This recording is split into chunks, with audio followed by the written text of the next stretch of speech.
भागवत कराड साहेब या सर्वांचंच मनापासून सहर्ष स्वागत।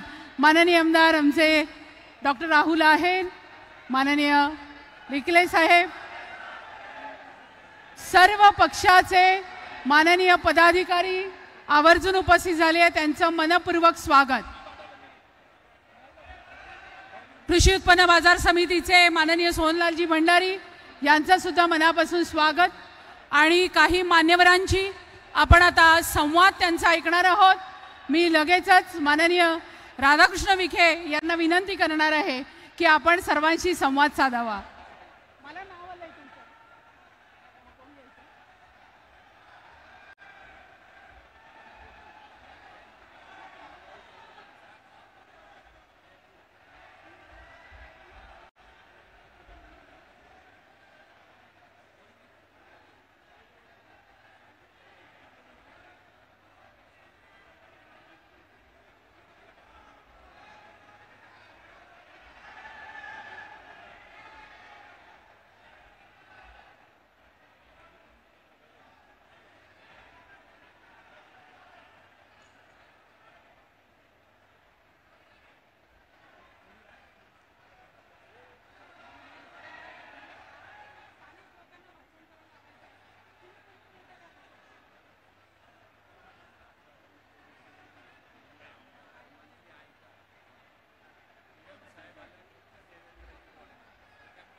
या क्षेत्रातील पिंपळगाव परिसरातील माननीय आमचे आमदार दिलीप काका बनकर यांना मी विनंती करते की त्यांनी आपल्याशी मनोगतातून संवाद साधावा। त्यांच्यासाठी जोरात टाळ्या झाल्या पाहिजेत।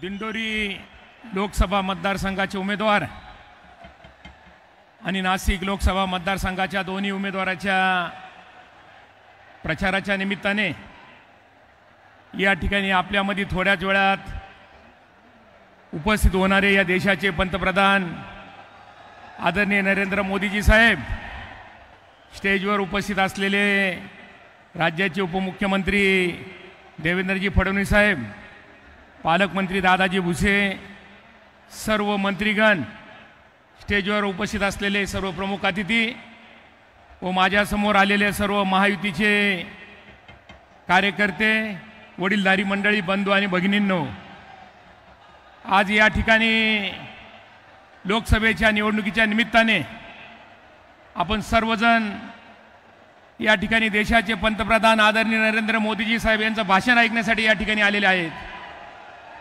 आणि निश्चितच मोदी साहेबांनी त्यांच्या कार्यकाळामध्ये या देशाला एक उंची गाठण्याचं काम मोदी साहेबांच्या माध्यमातून त्या ठिकाणी केलं। आपले जे वेगवेगळे प्रश्न असतील ते सोडवण्याचं काम या ठिकाणी केलेलं आहे। हे करत असताना राज्याचे मुख्यमंत्री एकनाथजी शिंदे साहेब असतील, उपमुख्यमंत्री देवेंद्रजी फडणवीस किंवा उपमुख्यमंत्री अजितदादा यांनी महायुतीचे सरकार आल्यानंतर जे जे कामं काही प्रलंबित होते ते कामंसुद्धा मोठ्या प्रमाणावर या ठिकाणी केलं आहे। आणि निश्चितच या राज्याचा विकास व्हावा, या राज्यातील प्रश्न सुटावेत, त्या दृष्टिकोनातून या राज्यातील सर्व मंत्री महोदयांनी त्या ठिकाणी कामं केलेली आहेत। या ठिकाणी देवेंद्र फडणवीस साहेब, पालकमंत्री भुसे साहेब आहेत, भुजबळ साहेब बसलेले आहेत।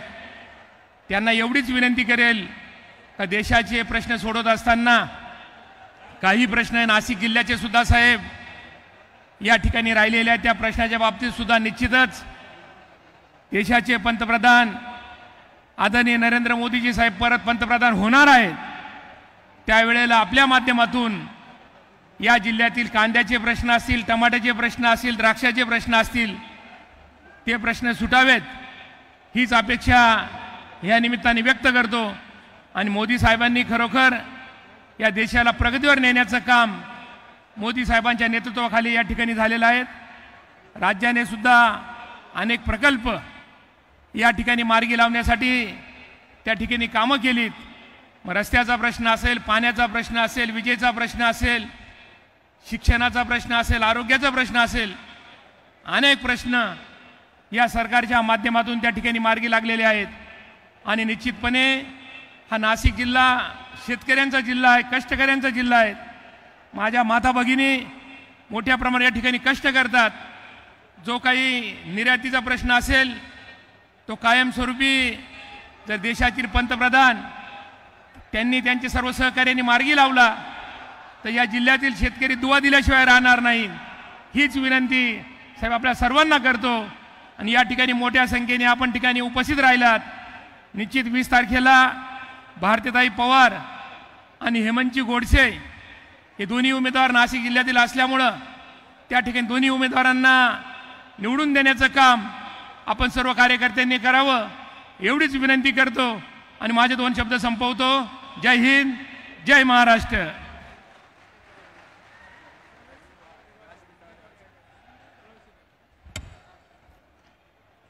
माननीय आमचे नरहरी झिरवाळ साहेब इथे उपस्थित झालेले आहेत आणि त्यांचं आणि जनतेचं प्रेम हे मला माहिती आहे, पण आज त्यांनी मंचावर यावं अशी मी त्यांना विनंती करते। आपण टाळ्यांच्या गजरात त्यांचं स्वागत करूया। माननीय झिरवाळ साहेब यांनी मंचावर यायचं आहे।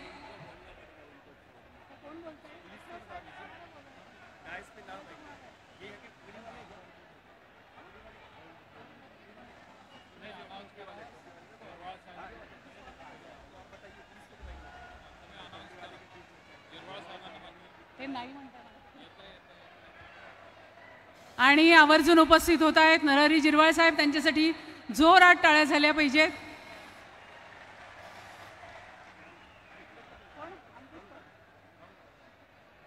यानंतर माननीय आमदार डॉक्टर राहुल आहेर यांना मी विनंती करते की त्यांनीही मनोगतातून आपल्याशी संवाद साधावा।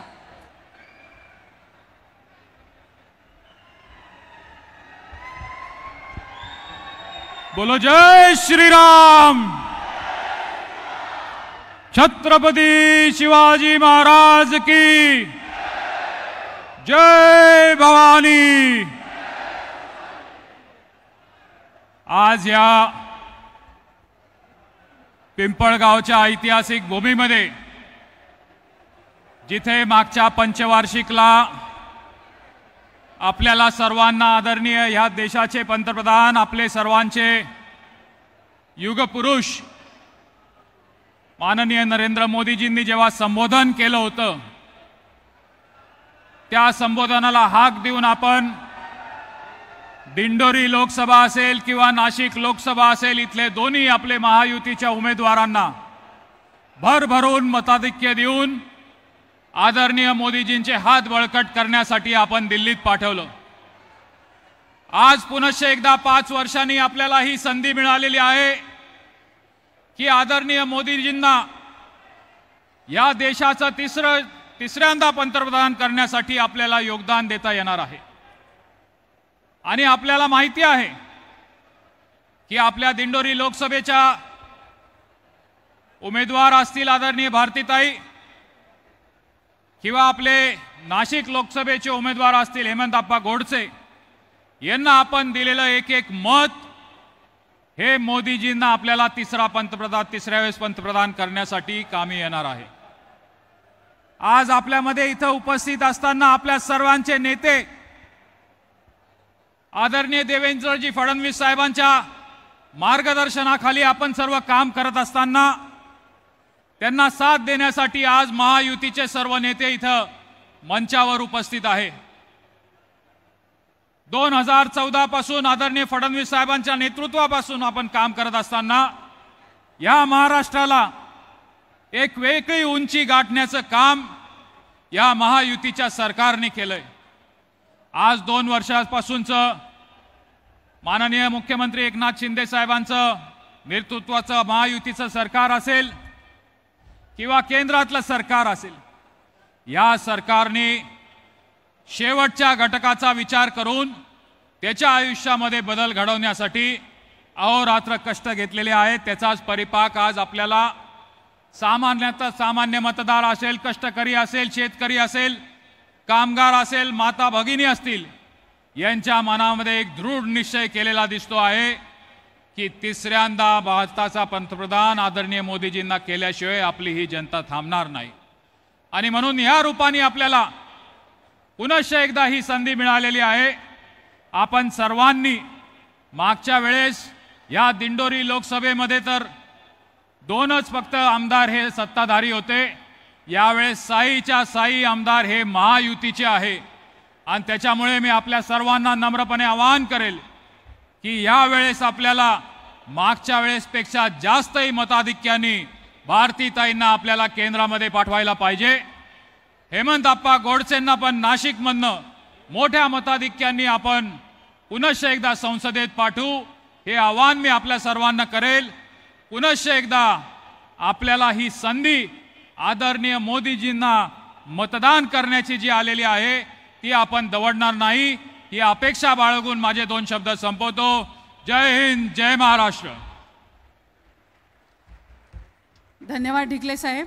यानंतर भाजप, शिवसेना, राष्ट्रवादी काँग्रेस, मनसे, RPI, आठवले गट, रासपा आणि मित्र गट आणि नाशिक लोकसभा मतदारसंघाचे महायुतीचे अधिकृत उमेदवार हेमंत तुकाराम गोडसे साहेब यांना मी विनंती करेन की त्यांनीही मनोगतातून संवाद साधावा आणि येत्या 20 मेला हेमंत आप्पा गोडसे यांच्या धनुष्यबाण या निशाणी समोरील बटन दाबून आपण प्रचंड मताने विजय करायचा आहे. एकदा जोरात त्यांच्यासाठी टाळ्या झाल्या पाहिजेत. येत्या 20 मे रोजी नाशिक लोकसभेची निवडणूक होऊ घातलेली आणि त्याच निमित्तानं आजच्या या सभेप्रसंगी उपस्थित आपल्या राज्याचे उपमुख्यमंत्री फडणवीस साहेब, नामदार भुजबळ साहेब, आपले पालकमंत्री दादाजी भुसे साहेब, दिलीप काका बनकर, केंद्रीय मंत्री भागवतजी कराड साहेब, आमदार केंद्रीय मंत्री भारतीताई पवार, त्याचबरोबर फरांदेताई, मंचावर उपस्थित सर्व आमदार, समोर उपस्थित नाशिक, दिंडोरी आणि धुळे लोकसभेतील सर्व मतदार बंधू आणि भगिनींनो, खरं तर ही जी निवडणूक आहे ही खऱ्या अर्थानं नाशिकच्या विकासासाठी आणि देशाच्या भवितव्यासाठी म्हणून ही निवडणूक 2024ची 18वी लोकसभा होत आहे. आणि म्हणून आपण जर केंद्रामध्ये जर बघितलं तर निश्चितच आपल्या देशाचे पंतप्रधान आदरणीय मोदी साहेबांनी जे काही काम गेली 10 वर्षामध्ये केलं त्याची तुलना जर आपण 65 वर्षाबरोबर केली तर निश्चितच मला असं वाटतं की आपल्या देशाची प्रगती होत आहे. आपल्या देशाचा सन्मान इतर देशांमध्ये वाढत चाललेला आहे. या अगोदर 10 वर्षापूर्वी जर आपण पाहायचो तर आपले कुठले पंतप्रधान कुठल्या रांगेत उभे राहायचे, परंतु आज आपले पंतप्रधान ऑस्ट्रेलिया, इंग्लंड, अमेरिकेसारख्या देशांमध्ये गेल्यानंतर त्या ठिकाणी त्यांचा तिथले पंतप्रधान स्वागत करण्यासाठी येत आहेत. म्हणून आपल्या देशाचा सन्मान इतर देशांमध्ये त्या ठिकाणी वाढत चाललेला आहे. आपल्या देशाची आर्थिक आपण 10 वर्षापूर्वी आपण जर करोनाच्या काळामध्ये बघितलं तर करोनाच्या काळामध्ये आपल्या देशाला लागून जे देश आहेत, श्रीलंकासारख्या देशामध्ये लोकांनी राष्ट्रपतीच्या घरामध्ये जाऊन उद्रेक केला. आपल्या देशाच्या शेजारी पाकिस्तान आहे, तिथं त्यांना महागाईमुळे राजीनामा द्यावा लागला. परंतु आपला देश या करोनाच्या काळानंतर देखील स्थिर स्थावर राहिला आणि त्यातून देखील आर्थिक प्रगती या ठिकाणी आपल्या देशाने या ठिकाणी केली आणि ती केवळ मोदी साहेबांच्या नेतृत्वामुळे. आपण गेली 10 वर्षापूर्वी अर्थव्यवस्थेमध्ये 10व्या क्रमांकावरती होतो, आज आपण 5व्या क्रमांकावरती आहोत आणि येणाऱ्या काळामध्ये मोदी साहेबांना संधी दिली तर निश्चित आपण 3ऱ्या क्रमांकावरती त्या ठिकाणी येणार आहोत. आपल्या देशाला लागून इतर देशांमध्ये युद्ध सुरू आहेत, परंतु आपल्या देशाकडे वाकडी नजर करून कोणी पाहणार नाही अशा प्रकारचं खंबीर नेतृत्व आपल्या देशाने या ठिकाणी लाभलं. 370 सारखा कलम असेल, त्यानंतर राम मंदिराचे विषय असतील, असे अनेक जे प्रलंबित गेल्या अनेक वर्षापासूनचे प्रलंबित विषय हे मार्गी लावण्याचं काम मोदी साहेबांच्या नेतृत्वाखाली या ठिकाणी झालेलं आहे. आणि म्हणून मोदी साहेब एक देशाचे पंतप्रधान म्हणून आणि इतर इंडिया आघाडीचे जर आपण 10 इच्छुक पंतप्रधान एकत्र केले आणि त्यांचे सगळ्यांचे गुण एकत्र केले तरी मला असं वाटतं का मोदी साहेबांपर्यंत त्यांचे गुण सगळे मिळून पोहोचणार नाहीत. आणि म्हणून आपल्या देशाला एक चांगलं नेतृत्व लाभलं आहे. आपण निश्चित आर्थिक प्रगतीच्या दिशेने या ठिकाणी जातो आहे. आणि आमच्या भारतीताई पवार असतील, आपण असो, आम्ही सातत्यानं दोघं मिळून सातत्यानं नाशिकच्या विकासासाठी सातत्यानं या ठिकाणी प्रयत्न केलेत. आपल्या नाशिकमध्ये 100 एकरमध्ये इलेक्ट्रिकल टेस्टिंग हब असेल, व्हील रिपेअरचा कारखाना असेल, काही ठिकाणी के वागते जात्रा उड्डाणपूल असेल, आपल्या निफाडचा ड्रायपोर्टचा विषय असेल, UPSC centre, net exam centre, अभियांत्रिकी पूर्वपरीक्षा, असे अनेक मुद्दे. आता येणाऱ्या काळामध्ये मला असं वाटतं का नाशिक पुणा रेल्वे, नाशिकची मेट्रो, त्यानंतर IT पार्कचं पण रिझर्वेशन राजूर बाऊला या ठिकाणी 50 एकर जाग्यामध्ये उद्योग मंत्र्यांनी त्या ठिकाणी केलं आहे. त्यानंतर आडगावला देखील लँड पुलिंगच्या माध्यमातून IT पार्कसाठी महानगरपालिका प्रयत्न करते. आणि म्हणून अशा अनेक, सुरत चेन्नई रस्ता, आज सुरत चेन्नई रस्ता आपल्या नाशिकच्या दृष्टीने एक माइलस्टोन ठरणार आहे का आपण नाशिकवरतून 2 तासामध्ये सुरतला आणि 10 तासामध्ये चेन्नईला त्या ठिकाणी जाणार आहोत. नदीजोड प्रकल्पाच्या संदर्भामध्ये अप्पर वैतरणा, कडवा, देवलिंग, त्यासाठी फडणवीस साहेबांचं देखील चांगलं मार्गदर्शन त्या ठिकाणी लाभतंय का जे पश्चिम वाहिन्यांचं पाणी आहे ते गोदावरीमध्ये 7 TMC पाणी, गोदावरी खोरं हे तुटीचं खोरं म्हणून समजलं जातं, आणि ते पाणी वळवून गोदावरी खोऱ्यामध्ये 7 TMC पाणी या रिव्हर लिंकिंगच्या माध्यमातून येणार आहे. त्याचा देखील DPR तयार होऊन राज्य तांत्रिक सल्लागार समितीच्या पशी प्रलंबित आहे. निश्चित मला विश्वास आहे की येणाऱ्या काळामध्ये तो नदीजोड प्रकल्प जर मार्ग लागला तर निश्चित आपल्या सिन्नरसारखा तालुका असेल किंवा दिल्ली मुंबई इंडस्ट्रियल कॉरिडॉरसाठी लागणारं पाणी असेल त्याची देखील पूर्तता त्या ठिकाणी होऊ शकेल. आणि म्हणून असे अनेक प्रकल्प कामं पूर्ण झालेत, अनेक प्रकल्प या ठिकाणी शेवटच्या टप्प्यामध्ये आहेत. आणि म्हणून आपण सर्वांनीच या ठिकाणी येत्या 20 तारखेला आपली भूमी ही प्रभू रामचंद्राच्या पदस्पर्शाने पावन झालेली भूमी म्हणून ओळखली जाते. आणि म्हणून प्रभू रामचंद्राचा आसरा आपल्याला माहिती आहे, धनुष्यबाण. आणि म्हणून नाशिकला धनुष्यबाण आणि दिंडोरीला कमळ या दोन्ही निशाणीचे बटन दाबून आपण येणाऱ्या काळामध्ये जो काही उर्वरित विकास आपल्या नाशिकचा करायचा आहे त्यासाठी आम्हाला दोघांना आणि आपल्या भांबरे साहेबांना या ठिकाणी निश्चित या ठिकाणी संधी द्याल अशीच अपेक्षा या ठिकाणी बाळगतो. आणि त्याचबरोबर आपल्या सर्वांना या ठिकाणी विनंती करतो की येत्या 20 तारखेला आपण सर्व तर मतदान करणार आहोत, पण आपली मतदानाची टक्केवारी कशी वाढेल याकडे खास करून आपण लक्ष देऊन जास्तीत जास्त मतदान या ठिकाणी होईल आणि आमच्या दोघांनाही आपल्या पुन्हा एकदा सेवेची संधी या ठिकाणी मिळेल हीच अपेक्षा या ठिकाणी बाळगतो आणि थांबतो. जय हिंद, जय महाराष्ट्र. धन्यवाद अप्पासाहेब. आवर्जून उपस्थित झालेले माननीय जिरवळ साहेब, तसंच माननीय मंत्री महोदय गिरीशजी महाजन, तसंच माननीय आमदार सीमाताई हिरे, आणि यानंतर लगेचच संवाद साधण्यासाठी माननीय आमदार नितीन पवार साहेब यांना मी विनंती करणार आहे की त्यांनीही आपल्याशी मनोगतातून संवाद साधावा. माननीय आमदार पवार साहेब यांच्यासाठी जोरात टाळ्या झाल्या पाहिजेत.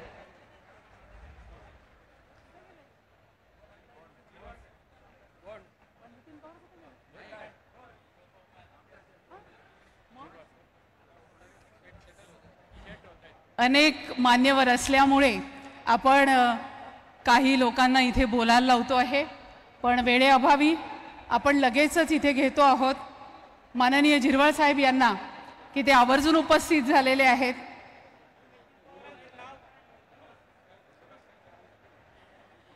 सर्वांच्या वतीने जिरवळ साहेब आपण बोलणार आहात, आपल्याला ऐकायचं आहे ना जिरवळ साहेबांना? येस, जोरात टाळ्या झाल्या पाहिजेत.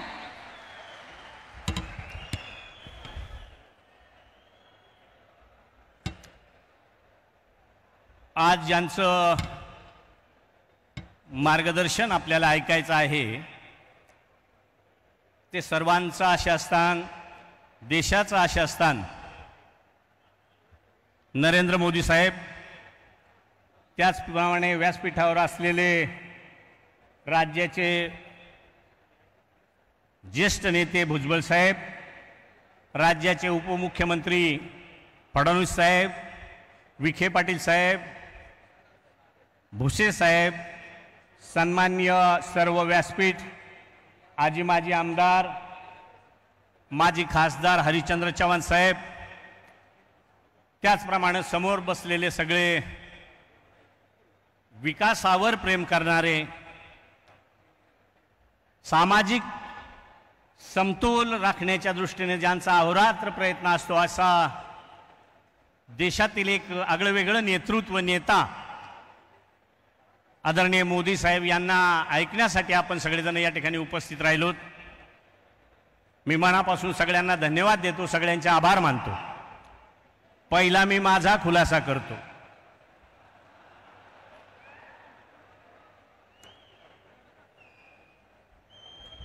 भुजबळ साहेब, माझं कसं केलंय ह्या मंडळीनं, असे काही माझे जोडीदार आहेत का याला ना घरका ना घाटका असा करायचा प्रयत्न चालू आहे. पण मी तसा आजचा राजकारणात आहे असं काही नाही. कैलासवासी हरिभाऊ महाले असतील, सीताराम भोये साहेब असतील, झेडेम कांडोळे साहेब असतील, कधी हरिश्चंद्र चव्हाण साहेबांच्या बरोबर कधी विरोधात असेल, असं करत करत मी इथवर आलोय. आता मी येताना मला काय वाटलं होतं, प्रोटोकॉलप्रमाणे यादी असेल, PM साहेब आहेत, आपण आपल्या माणसाचा आदर सन्मान आपणच करायचा असतो. उगीच इथं येऊन आणि गर्दी करायची तर जो कार्यक्रमाचं आयोजन केलेलं असतं त्याच्यात शासकीय यंत्रणा म्हणा किंवा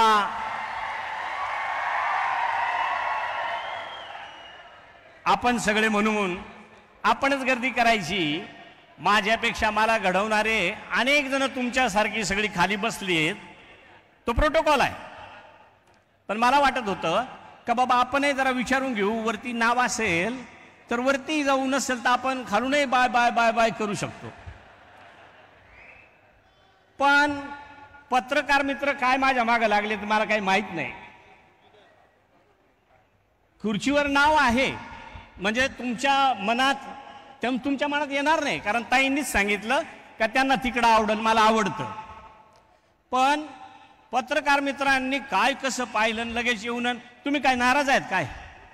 अरे बाबा, मी नाराज कसा? परवा मी एका धार्मिक कार्यक्रमाला गेलो साहेब. धार्मिक कार्यक्रमाला टायमिंगमध्ये थोडंसं मागं पुढं झालं. त्यांची प्रचार सभा होती समोरच्यांची, हे मला माहीत नव्हतं. 10-12 दिवस अगोदरच अक्षय तृतीयेचा दिवस म्हणून त्या धार्मिक पूजेला मला बोलवलं होतं. आता मला बरेच वेळा असंही वाटतं, पूजेला गेलं, धार्मिक पूजा म्हणजे पूजा करायची, प्रसाद घ्यायचं, निघायचं.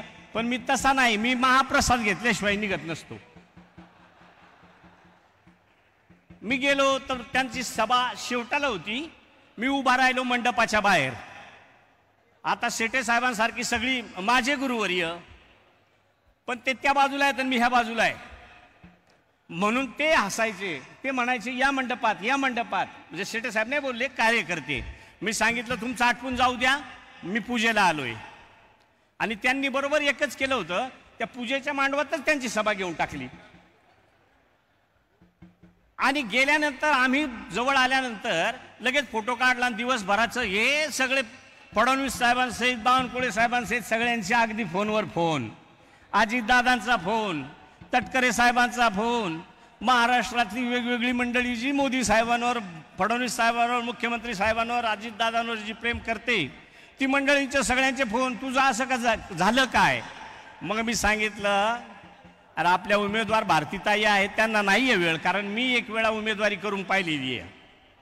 हारलोय मी तेव्हा चव्हाण साहेबांच्या समोर. पण उमेदवार काय असतो हे मी म्हणजे अनुभवलंय. आणि म्हणून भारतीताईंनी म्हणण्यापेक्षा त्यांच्या बरोबरच्या कार्यकर्त्यांनी राजकारणात निवळ काम किंवा धोरण, नेता याच्याबरोबर पॉलिसी सुद्धा असली पाहिजे का जी परवा त्यांनी केली ती आपल्याला नाही ना जमली. आम्ही 11:30 पावणे 12 वाजेपर्यंत भारतीताई आणि मी बरोबर होतो, आपले उमेदवार. घसा खरडून बोललो. आणि असं काय मला 4 तासात असं येड्यासारखं झालं का दुसऱ्या दिवशी मी दुसऱ्या मंडपात जाऊ शकतो? त्याच्यावर आपला विश्वास बसावा हेच मला नवल वाटतं. कारण मी एखादी गोष्ट हो म्हणलो तर परत माघारी जात नाही. म्हणजे बाकीच्यांना तुम्हाला तो आमचा शब्द माहीत नसेल, आमचा आदिवासी शब्द आहे तो. आम्ही नामनगरी आहेत, चव्हाण साहेबांना माहीत आहे.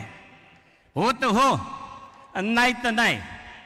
तुमच्यापैकी बऱ्याच लोकांना माहीत आहे, जर सुरगाण्याची यात्रा असली आणि थिनिंग चालू असली तर आम्ही यात्रेला जाणार म्हणजे जाणार. तुम्ही 4 पट रक्कम वाढवून दिली तर आम्ही थांबणार नाही. ते आम्ही आदिवासी आहोत. आम्ही एकदा शब्द दिला तर तो पक्का असतो. त्याचा खुलासा महाले साहेबांनी केला. महाले साहेबांनी सांगितलं, मोदी साहेबांनी आमच्या आदिवासीसाठी काय काय केलं त्याचा खुलासा त्यांनी केला. आदिवासी गौरव दिनाची घोषणा केली. आजपर्यंतच्या इतिहासात आदिवासी दिनाची गौरव दिन म्हणून कोणी साजरा केला गेला नव्हता. तो आदरणीय मोदी साहेबांनी एकाच दिवशी संपूर्ण देशभरात गौरव दिन म्हणून साजरा केला गेला. त्यानिमित्तानं आम्ही अनेक आदिवासी एकत्र येऊन ते पुढे जाऊन सांगतो. त्याचप्रमाणे विखे पाटील साहेब म्हणतात तसं राष्ट्रपती पहिल्यांदा आदिवासी असेल, पहिल्यांदा आदिवासी मुर्मूताई. तर मी ह्याच्या अगोदरही 1-2 वेळा राष्ट्रपतींना भेटायला जाण्याची संधी मला A.T. पवार साहेबांबरोबर मिळाली होती. ताईबरोबरही जायला मिळाली पाहिजे. ताई पुढच्या वेळेस ध्यानात ठेवा, A.T. पवार साहेबांचं नाव आठवून मी आज राष्ट्रपतीला त्यांनी मला भेटवलं होतं. मी आपलं महाराष्ट्रातले 23 आमदारांना घेऊन राष्ट्रपतींना जेव्हा भेटायला गेलो तर आम्ही तेवढ्या मोठ्या त्या वास्तूत गेलो तर आम्हाला अक्षरशः झोपडी दिसत होती. झोपडी, कारण आमची भगिनी तिथं बसलेली होती. एवढं सारं झाल्यानंतर तिथं गेल्यानंतर त्यांनी जे आम्हाला ट्रीटमेंट दिली, अगदी घरगुती स्वरूपानं बोलल्या. आमचे काही प्रश्न होते, त्या प्रश्नांवर मी आहे तोपर्यंतच तुमच्या बाजूने निकालही होईल आणि मी आहे तोपर्यंत तुमच्या ह्याहीपेक्षा काही अडचणी असतील त्या तुम्ही मला सांगा. मी राज्याकडून तसे प्रस्ताव मागवून घेते आणि मी तशा पद्धतीने त्याच्यात बदल करायला सांगते. ह्या कशाच्या करू ठीक. तर माझे मतदानाला आव्हान करत असताना मी एक सांगतो का मतदान कमळाला करा, भारतीताईंना करा, गोडसे साहेबांना करा.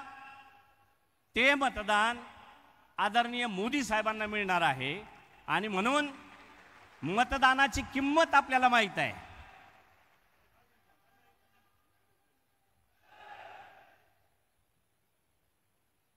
टाटा साहेब असतील, बिर्ला साहेब असतील, अजून कोणतेही मोठी माणसं असतील, त्यांना जो अधिकार एका मताचा आहे, ह्या दिवशी तरी आपण सगळेजण समान आहोत. आपल्याला सुद्धा तेवढ्याच मताचा अधिकार आहे. त्याचा हक्क बजावण्याची जी डॉक्टर बाबासाहेब आंबेडकरांनी जी घटनेत तरतूद केलेली आहे, तिचा संधीचा फायदा आपण घ्यावा अशा पद्धतीची मी विनंती करतो. आणि एकच आहे, प्रचार सभा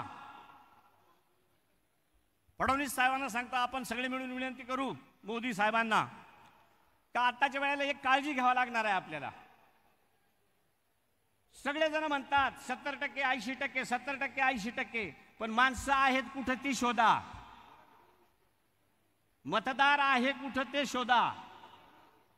कार्यकर्त्यानं आणि पुढच्या 29ला मतदार शोधण्याची वेळ येऊ नये म्हणून साठीची उपाययोजना आत्तापासून करायची. का जे तुम्ही सुरू केलंय, नार पारचा असेल, भुजबळ साहेबांनी एका परिसरात वरच्या बाजूने केलंय, तर मला वाटतंय त्याच्या शेजारची 10 किलोमीटरवरची आणि त्याच्या खालची 10 मीटरवरची मांजरपाड्याचं, चिमणपाड्याचं, आंबेगांचं, झारलीचं जे पाणी पुढं मागं मिळतं त्याच्यातून तिथला मजूर आजही त्या जागेवर आहे. तशा पद्धतीने मजूर जमा करायची किंवा मतदार गोळा करण्याची गरज येऊ नये याच्यासाठी नारपार, पिंजाळगंगा ह्या योजनांचा शुभारंभ करण्याच्या दृष्टीने प्रयत्न करावा. फॉरेस्टचे निकष थोडेफार शिथिल करावेत, कारण फॉरेस्ट हे सरकारी योजनेला अपूर्ण पडतात. अडचणी आणतात आणि आम्ही सगळे आदिवासी भागात राहतो, ते सगळेजण त्या ठिकाणी फॉरेस्टमध्येच राहतो. म्हणून साठी मी ह्या काही लिखित स्वरूपात आपल्याला मागण्या आमच्या जनतेच्या वतीनं देतो. आमच्या संपूर्ण जनतेच्या वतीनं, उपस्थितांच्या वतीनं, इथं आले नसतील त्यांच्याही वतीनं आपणा सर्वांना, मोदी साहेबांना आमचा निश्चित पाठिंबा आहे असं डिक्लेअर करतो, जाहीर करतो आणि थांबतो. धन्यवाद. धन्यवाद झिरवाळ साहेब. यानंतर दिंडोरीचा सर्वांगीण विकास हेच मुख्य धोरण घेऊन पुढे चालणाऱ्या माजी केंद्रीय आरोग्यमंत्री डॉक्टर भारतीताई पवार आणि दिंडोरी लोकसभा मतदारसंघाच्या महायुतीच्या अधिकृत उमेदवार डॉक्टर भारती प्रवीण पवार येत्या 20 मेला त्यांच्या कमळ या निशाणी समोरील बटन दाबून त्यांना प्रचंड मताने विजय करायचा आहे. आणि आता आपल्याशी त्या संवाद साधताय, त्यांच्यासाठी जोरात टाळ्या झाल्या पाहिजेत. भारत माता की बोला, जय श्री राम. छत्रपती शिवाजी महाराज की, भगवान बिरसा मुंडा की, डॉक्टर बाबासाहेब आंबेडकरांचा, महात्मा फुलेंचा. आजच्या या सभेसाठी सन्माननीय व्यासपीठ, आदरणीय सर्व सन्माननीय माझ्या समोर आलेले सर्व माझ्या जिल्ह्यातले, माझ्या वेगवेगळ्या गावागावातून, तालुक्यातून आलेले ग्रामस्थ, आपल्या महाराष्ट्राचे लाडके उपमुख्यमंत्री आदरणीय देवेंद्रजी फडणवीस साहेब, आदरणीय केंद्रीय राज्यमंत्री कराड साहेब, आदरणीय गिरीश भाऊ महाजन, आदरणीय विखे पाटील साहेब, आदरणीय भुजबळ साहेब, आदरणीय भुसे साहेब, आदरणीय आमदार दिलीप काका, आदरणीय आमदार राहुल दादा, आदरणीय आमदार सुहास अण्णा, आदरणीय आमदार नितीन भाऊ पवार, आमदार राहुल दादा डिकले, आदरणीय आमदार सीमाताई फरांदेताई, आमचे मार्गदर्शक माजी खासदार हरिश्चंद्र चव्हाण साहेब, आदरणीय आमदार सरोजताई, माझे आमदार बाळासाहेब सानप, माझे आमदार धनराज भाऊ महाले, विजूभाऊ चौधरी, अजयजी बोरस्ते, अमृताताई, अंकुश दादा, प्रकाश भाऊ लोंढे, डॉक्टर कुंभारडे, प्रशांतजी, शंकर भाऊ, सुनीलजी, रवींद्रजी पगार, एनडी गावित, उपस्थित सर्व सन्माननीय. मी सगळ्यांना तुमची लहान बहीण म्हणून, एक तुमची समोर असलेली हक्काची मुलगी म्हणून आज इथे विनंती करायला उभी आहे. मी इथे विनंती करायला उभी आहे की या जिल्ह्याच्या विकासामध्ये तुमच्या सगळ्यांनी जे योगदान दिलं त्यामुळे 5 वर्षात इथली विकास कामं आदरणीय खासदार गोडसे साहेब आणि माझ्या माध्यमातून आणि खासदार बांबरे साहेबांच्या माध्यमातून आम्हाला करता आली. कोरोनाच्या संकट काळामध्ये केंद्र सरकारमध्ये असताना या सरकारने प्रचंड अशी मेहनत केली. आपल्या भारताला वॅक्सिन बनवण्याची कुठलीही इथली ताकद नव्हती, आपल्याकडे वॅक्सिन आयात व्हायच्या. कोरोनाच्या संकट काळात मात्र याच भारताने दाखवलं की भारतामध्ये ब्रेन पॉवरची कमी नाही, मॅन पॉवरची कमी नाही आणि भारताने 220 कोटींचं वॅक्सिनेशन करून एक नवा विक्रम स्थापित केला. आत्मनिर्भर भारत आज जगाने बघितला. मला असं वाटतं की विकास कामांच्या बाबतीत आम्ही बोलू तेवढं कमीच आहे, परंतु हेही सांगते की या जिल्ह्यामध्ये पहिल्यांदा केंद्र सरकारच्या माध्यमातून परवानगी दिली. राज्य सरकारच्या मदतीने इथे मेडिकल कॉलेजची PG कोर्सेसचे 52 विद्यार्थी शिक्षण घेत आहेत. लवकरच साहेब आम्ही MBBSचे सीट सुद्धा सुरू करणार आहोत. या सिव्हिल हॉस्पिटलमध्ये कोरोनाच्या संकट काळातली लक्षात सुविधा घेता इथे क्रिटिकल केअर हॉस्पिटल मंजूर केलं. इथे 100 खाटा अद्ययावत ऑक्सिजनच्या निर्माण केल्या. याच माझ्या मतदारसंघामधल्या आदिवासी भागामध्ये जसं झिरवाळ साहेब बोलले, धनराज भाऊ आपणही बोललात की आमच्या बांधवांसाठी कधी कोणी 60 वर्ष विचारच नाही केला की इथे इंग्लिश मीडियमची शाळा पण पाहिजे, CBSE बोर्डाची शाळा पण पाहिजे. परंतु पंतप्रधान नरेंद्र मोदीजींनी हा विचार केला आणि माझ्या जिल्ह्यामध्ये 5 ठिकाणी एकलव्य मॉडेल रेसिडेन्शियल स्कूल सुरू झाले, याचा आम्हाला आनंद आहे. रस्त्यांचं जाळं विणताना हायवे असतील, राज्य सरकारच्या माध्यमातून रस्ते असतील, प्रधानमंत्री ग्राम सडक योजना असेल, गडकरी साहेबांच्या माध्यमातून होणारा हायवेचा विस्तार असेल, जवळपास 1800 कोटींपेक्षा जास्तचा निधी आमच्या हक्काचं सरकार होतं, म्हणून आम्ही आणू शकलो आणि इथून पुढेही आणणार. आमच्या माता भगिनी समोर बसल्या आहेत. मी अतिशय नम्रपणे या मातृशक्तीला विनंती करते की आपण जेव्हा सक्षमीकरणाचा विषय बोलतो तो फक्त भाषणात नाही, तर महिला सक्षमीकरणासाठी महिला बचत गटांना अतिशय चांगली मदत करण्याचं काम या सरकारने केलं आणि एक ताकद दिली. आज महिला उद्योजकांची संख्या मोठ्या प्रमाणात वाढते. गावागावात आमच्या CRP भगिनी काम करतात. आज आमच्या युवांना मी हात जोडून विनंती करते की ऑनलाईन सुविधा या तुमच्या सगळ्यांसाठीच आपल्या मोबाईलमध्ये सुरू झालेल्या आहेत. आज तुम्ही ऑनलाईन ट्रान्झॅक्शन करू शकतात. कुठेही काही कामाची गरज पडली तर ऑनलाईन पेमेंटमध्ये आज आमचा भारत अमेरिका आणि चीनला सुद्धा मागे टाकतो. सगळ्यात जास्त ऑनलाईन ट्रान्झॅक्शन कुठे होत असेल तर ते भारतात होतंय. ते मोदीजींमुळे होतंय. 2014 पासून या कामाला सुरुवात झाली म्हणून होतंय.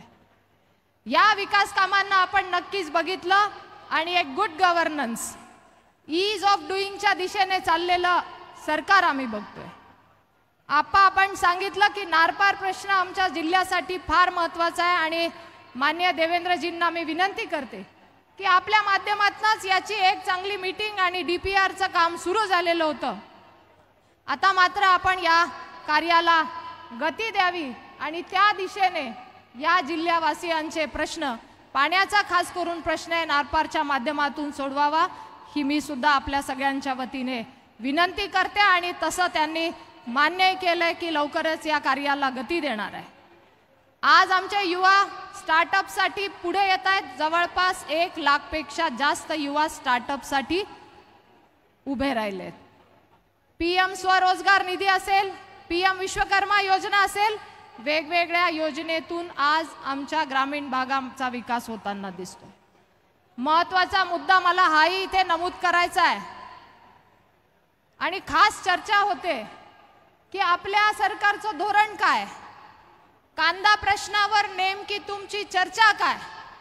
आणि एकच विनंती करते की माझं सरकार गेल्या 5 वर्षापासून कांदा प्रश्नावर काम करत आहे, काम करत राहील आणि कायमस्वरूपी कांदा प्रश्नावर मार्ग काढण्यासाठी पंतप्रधानांनी सुद्धा निर्णय घेतलाय की या जिल्ह्याची ओळख कांदा द्राक्षाच्याच माध्यमातून झाली आहे. 5 वर्षापासून आपल्या जिल्ह्याचा एक रिपोर्ट मागवला गेला. मंत्रालय 2 मंत्रालयातले अधिकारी इथे आले, त्यांनी सर्वे केला आणि इथली गरज ओळखून इथे ड्रायपोर्ट पहिल्यांदा नाशिक जिल्ह्याला मंजूर केला. याचा फायदा आमच्या कांदा उत्पादक, द्राक्ष उत्पादक शेतकऱ्यांना होणार आहे, हे मला इथे आवर्जून सांगायचं आहे. निफाडमध्ये 107 एकर जागा खरेदी पण झालेली आहे. त्यासाठी लवकरच आता प्रत्यक्ष कामाला सुरुवात होणार आहे. माझी विरोधकांना विचारणा आहे, 60 वर्षात कांदा प्रश्नावर त्यांनी कुठलाही तोडगा काढला नाही. पहिले पंतप्रधान आहे की त्यांनी विचार करून इथला ड्रायपोर्ट मंजूर केला आणि कांदा आणि द्राक्ष इथे एक्सपोर्ट होण्यासाठी पहिल्यांदा हजारो कोटींचं बजेट दिलं. भाव कमी असताना आमच्या सरकारने अनुदान देखील दिलं. आमचं सरकार अनुदान देण्यासाठी कमी पडलं नाही.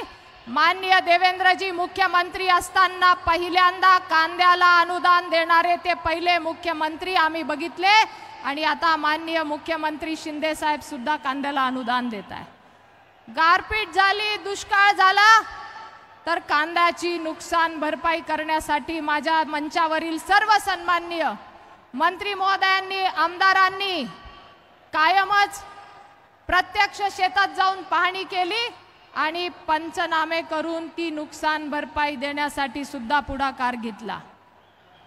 या जिल्ह्यामध्ये कांदा उत्पादक शेतकऱ्यांसाठी कांदा अनुदान चाळींना देण्याचं काम वाढलं। कांदा प्रक्रिया उद्योगावर केंद्र सरकार राज्य सरकार काम करते। अनेक शेतकऱ्यांना वन टाइम सेटलमेंट, आदरणीय कराड साहेब इथे आहेत, केंद्र सरकारच्या माध्यमातून वन टाइम सेटलमेंटची योजना राबवली आणि बँकांना आदेश दिले की शेतकऱ्यांना मदत करा। आज आमच्या अनेक शेतकऱ्यांना या वन टाइम सेटलमेंट मधून मदत झाल्याचं शेतकरी स्वतः सांगतात। मी एवढंच सांगते की हे प्रश्न सोडवण्यासाठीच आम्हाला आशीर्वाद द्या। कोरोनाच्या संकट काळामध्ये औषधं असतील, ऑक्सिजन असेल, वॅक्सिन असेल, व्हेंटिलेटर असेल, एवढंच नाही तर माझ्या शेतकरी बांधवांच्या गाड्या ज्या ज्या राज्यात अडवल्या त्या सुद्धा सोडवण्याचं प्रामाणिक काम आम्ही त्या काळात केलं, याची आम्हाला जाणीव आहे। मी एवढंच सांगते की आपल्याला हा जिल्हा विकासाच्या दृष्टीने पुढे घेऊन जायचा आहे। आपल्याला नाशिक जिल्ह्यातला विकास करायचा आहे। राज्य सरकार केंद्र सरकारच्या माध्यमातून माननीय मोदीजींच्या नेतृत्वाखाली मी आभारी आहे माननीय पंतप्रधान मोदीजींचे की ज्यांनी माझ्या या मतदार संघात सुद्धा कुठलाही निधी कमी पडू दिला नाही। आज पहिल्यांदा 19,000 कोटींपेक्षा जास्त कामं माझ्या मतदारसंघात माझ्या जिल्ह्यात आम्ही करू शकलो। मी आभारी आहे आणि आम्हाला परत एकदा सांगायचं आहे की आम्हाला परत एकदा पंतप्रधान मोदीजीच हवेत। का हवेत? का हवेत? विरोधकांनी पण ऐकावं। विरोधकांना पण आव्हान आहे, ज्यांना हा विकासच दिसला नाही त्यांनाही आव्हान आहे की आम्हाला परत एकदा मोदीजी पाहिजे, कारण जल जीवन मिशनच्या माध्यमातून माझ्या लोकसभा मतदारसंघामध्ये 2.5 लाख कनेक्शन पहिल्यांदा दिले गेले। हो, आम्हाला परत एकदा मोदीजी पाहिजे। पीएम किसान सन्मान निधीचे 2,60,000 शेतकऱ्यांना प्रत्यक्ष मदत दिली गेली। हो, आम्हाला मोदीजीच पाहिजे की स्वच्छता अभियान मधून 2 लाखापेक्षा जास्त टॉयलेट या मतदारसंघात बांधले गेले। हो, आम्हाला मोदीजीच पाहिजे की 21 लाख लोकांना राशन देण्याचं काम या मतदारसंघामध्ये मोदीजींच्या माध्यमातून झालं। हो, आम्हाला मोदीजीच पाहिजे की माझ्याच मतदारसंघामध्ये 95,000पेक्षा जास्त घरकुलं मंजूर केली। हो, आम्हाला मोदीजीच पाहिजे की उज्ज्वला सारखी योजना माझ्या माता भगिनींसाठी राबवली आणि त्यामध्ये सुद्धा आमच्या आदिवासी भागांमध्ये पहिल्यांदा गॅसचे कनेक्शन दिले गेले। हो, आम्हाला मोदीजीच पाहिजे की पंतप्रधान ग्राम सडक योजना जी गावागावांना जोडते ती 175 किलोमीटरचं काम चांगल्या पद्धतीचं करू शकलो। हो, आम्हाला मोदीजीच पाहिजे आमच्या युवांना कौशल विकास योजनेच्या माध्यमातून 45,000 युवकांना ट्रेनिंग दिलं गेलं, त्यासाठी त्यांना प्रशिक्षण दिलं गेलं। ग्रामीण भागातला विजेचा प्रश्न सोडवण्यासाठी सरकार सौर ऊर्जेसारखा पर्याय घेऊन येत आहे, त्यासाठी आम्हाला पंतप्रधान मोदीजी पाहिजे। या देशाच्या सुरक्षेसाठी, या देशाच्या विकासासाठी, या देशाच्या भविष्यासाठी मी हात जोडते, मी विनंती करते। तुमचा राग रुसवा असेल या बहिणीवर, कदाचित तुम्हाला सांगितलं असेल की ताई आल्या नाही, ताई गावात पोहोचल्या नाही, परंतु एक मात्र नक्की सांगते, तुमची ही बहीण मात्र विकास कामांमध्ये कमी पडली नाही आणि कमी पडणार नाही। या देशाच्या सेवेत तुमच्या आशीर्वादाने कोरोनाच्या संकट काळात जे काम केलं हे तुमच्या सगळ्यांच्याच आशीर्वादाने केलं। या देशाचा मान सन्मान मोदीजींनी जगात वाढवला। आणि तुम्ही बघितलं असेल की जेव्हा 2 देशांमधले युद्ध होतात, रशिया युक्रेन सारखं युद्ध झालं, तेव्हा फोन कोणाला येतात? मोदीजींना। त्यांच्यातल्या युद्धाला मिटवण्यासाठी, मध्यस्थी करण्यासाठी फोन कोणाला येतात? मोदीजींना। जर त्यांना आपल्या नेतृत्वावर विश्वास आहे, जर त्यांनी ठरवलंय की इतका चांगला नेता या भारतामध्ये आहे, त्यांच्या मदतीने हे युद्ध थांबू, त्यांचा विश्वास आहे, तर नक्कीच एक भारतीय म्हणून आम्हाला प्रचंड अभिमान आहे। आणि आमच्या देशाचा गौरव वाढवणारे पंतप्रधान आम्ही जेव्हा बघतो की इतर देशांमध्ये सुद्धा त्यांचं नाव लौकिक आहे। मी एवढंच सांगेल बांधवांनो, ही लोकप्रियता अशीच नाही, तर ही लोकप्रियता वाढवण्यासाठी त्यांनी दिवस रात्र एक केले. त्यांनी आपल्या स्वतःची आई, जेव्हा आई गमावल्याचं दुःख काय असतं हे प्रत्येकाला माहिती आहे. परंतु पंतप्रधान मोदीजींनी त्या दिवशी देखील सुद्धा आईचा अंतिम संस्कार झाल्यानंतर सुद्धा एक क्षण एक मिनिट या देशासाठी सत्कारणी लावला आणि त्यांनी सांगितलं की नक्कीच एक जन्मदाती आई मी गमावली, परंतु परत एकदा या मातृभूमीसाठी हा देह समर्पित करणार असे पंतप्रधान आम्ही या देशाला समर्पित भावनाने काम करणारे बघतो. ही लोकप्रियता आमची मोदीजींची आहे, ज्याला जगाने ओळखलंय. या भारताच्या नवनिर्माणासाठी, या भारताच्या प्रभावशाली कार्यरीती नीतीसाठी त्यांनी अनेक आत्मविश्वासाने आत्मनिर्भर भारताचा नारा दिला. आम्हाला अभिमान आहे की ज्या 550 वर्षापासून भव्य राम मंदिराची आम्ही वाट बघत होतो, ते राम मंदिर सुद्धा साकारण्याचं काम, तुमच्या आमच्या स्वप्नांना साकारण्याचं काम पंतप्रधान मोदीजींनी केलं. ते सुद्धा आम्ही विसरणार नाही. या देशाचा सन्मान वाढवण्याचं काम, पुढे घेऊन जाण्याचं काम पंतप्रधान मोदीजी करतायत. मी परत एकदा विनंती करते, ही निवडणूक आमच्या गावकीची, भावकीची, आमच्या राग रुसव्याची नाही. मी हात जोडते, मी विनंती करते, माझ्याकडनं काही कमी झालं असेल, काही राहिलं असेल तर या बहिणीवर नंतर राग व्यक्त करा. तुमची हक्काची बहीण आहे. परंतु मतदानातून मात्र फक्त आणि फक्त नरेंद्र मोदीजींच्या पाठीशी तुम्ही उभे राहा, एवढीच मी विनंती करते. 20 तारखेला मतदान आहे, 20 तारखेला मतदान आहे. या बहिणीला, या मुलीला परत एकदा आशीर्वाद द्या.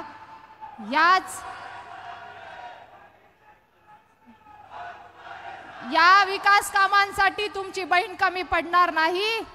20 तारखेला कमळ या निशाणी समोरील बटन दाबून आपण आशीर्वाद द्या. नाशिक जिल्ह्यामध्ये आदरणीय गोडसे साहेबांना धनुष्यबाणाच्या समोरील बटन दाबून आशीर्वाद द्या आणि धुळेमध्ये भामरे साहेबांना कमळ या निशाणी समोर बटन दाबून आशीर्वाद द्या. एवढंच विनंती करते. या भारताचा सन्मान वाढवायचा आहे, म्हणून परत एकदा आम्हाला मोदीजी हवेत.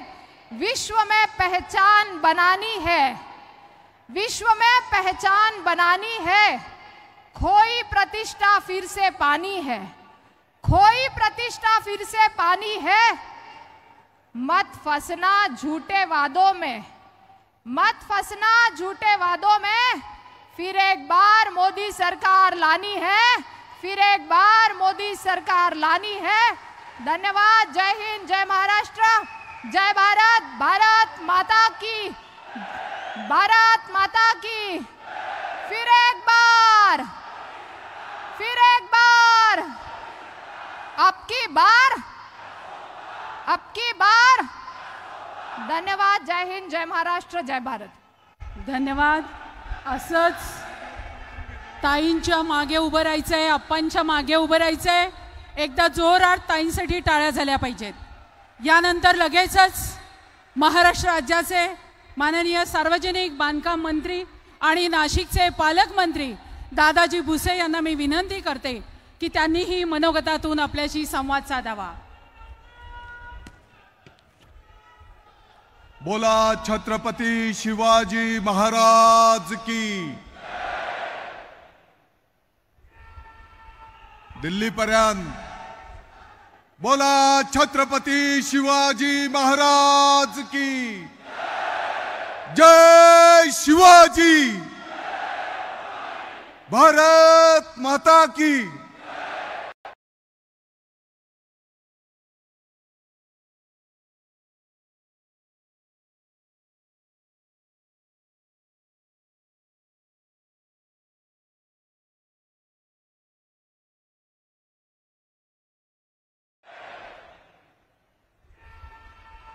दिल्लीपर्यंत बोला छत्रपती शिवाजी महाराज की. जय शिवाजी. भारत माता की. जय श्रीराम. दिंडोरी, नाशिक, धुळे लोकसभा मतदारसंघातील महायुतीच्या उमेदवारांच्या प्रचारार्थ आजच्या सभेला उपस्थित महाराष्ट्राचे लोकप्रिय उपमुख्यमंत्री आदरणीय देवेंद्रजी फडणवीस साहेब, त्यांच्यावरील सर्व सन्माननीय मंत्री महोदय, महायुतीच्या पक्षाचे सर्व सन्माननीय पदाधिकारी आणि लाखोच्या संख्येने उपस्थित बंधू आणि भगिनींनो,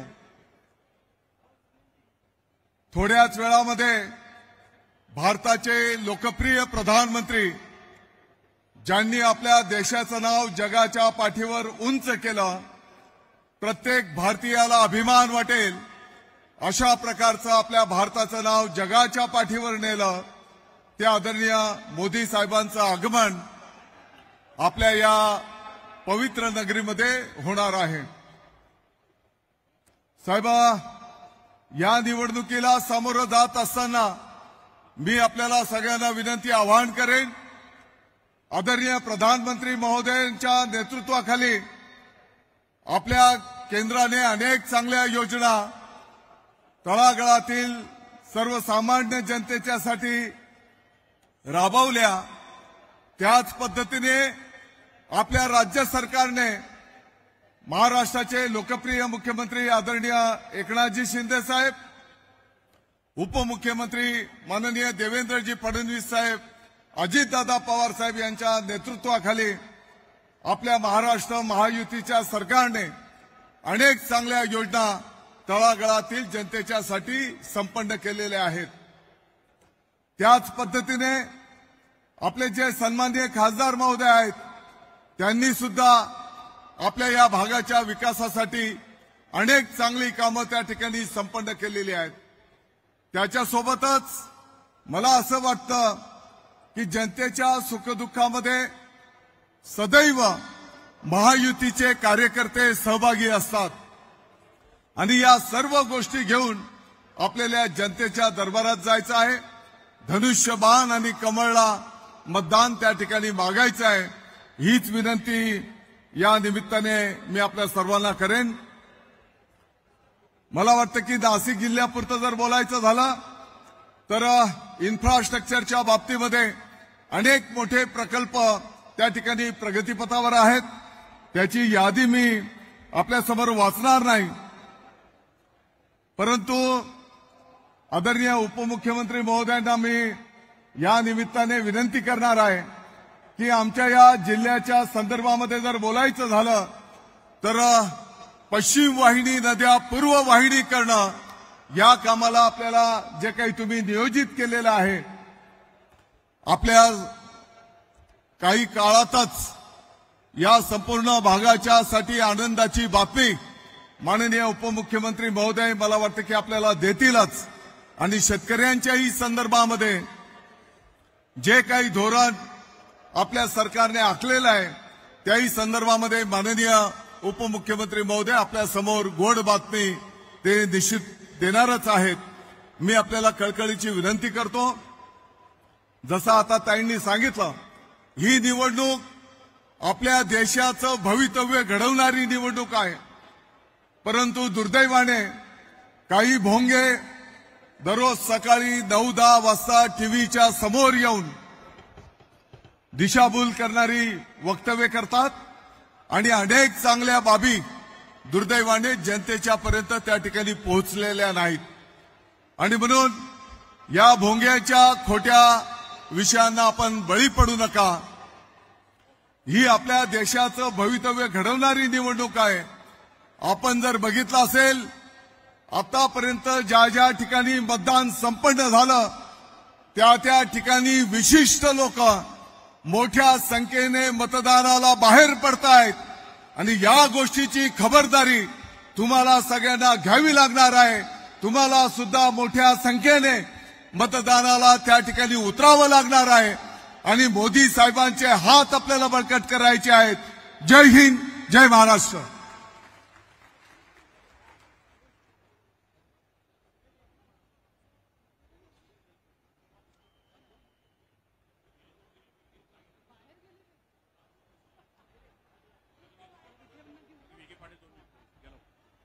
यानंतर आवर्जून उपस्थित माननीय राधाकृष्ण विखे पाटील यांना मी विनंती करते की त्यांनीही आपल्याशी मनोगतातून संवाद साधावा.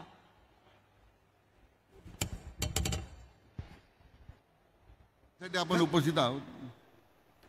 सभेकरता उपस्थित आपल्या सर्वांचे नेते, राज्याचे लोकप्रिय उपमुख्यमंत्री माननीय देवेंद्रजी फडणवीस साहेब, ज्येष्ठ नेते भुजबळ साहेब, आपले दोन्ही उमेदवार भारतीताई आणि गोडसेजी, माझे मंत्रिमंडळातले सहकारी गिरीश भाऊ, दादा भाऊ, सर्व आमदार आणि लाखोच्या संख्येने जमलेले सर्व मतदार, कार्यकर्ते, बंधू भगिनी आणि पत्रकार मित्रांनो, एक ऐतिहासिक क्षणाचे आपण साक्षीदार होण्यासाठी या ठिकाणी जमलेलो आहोत.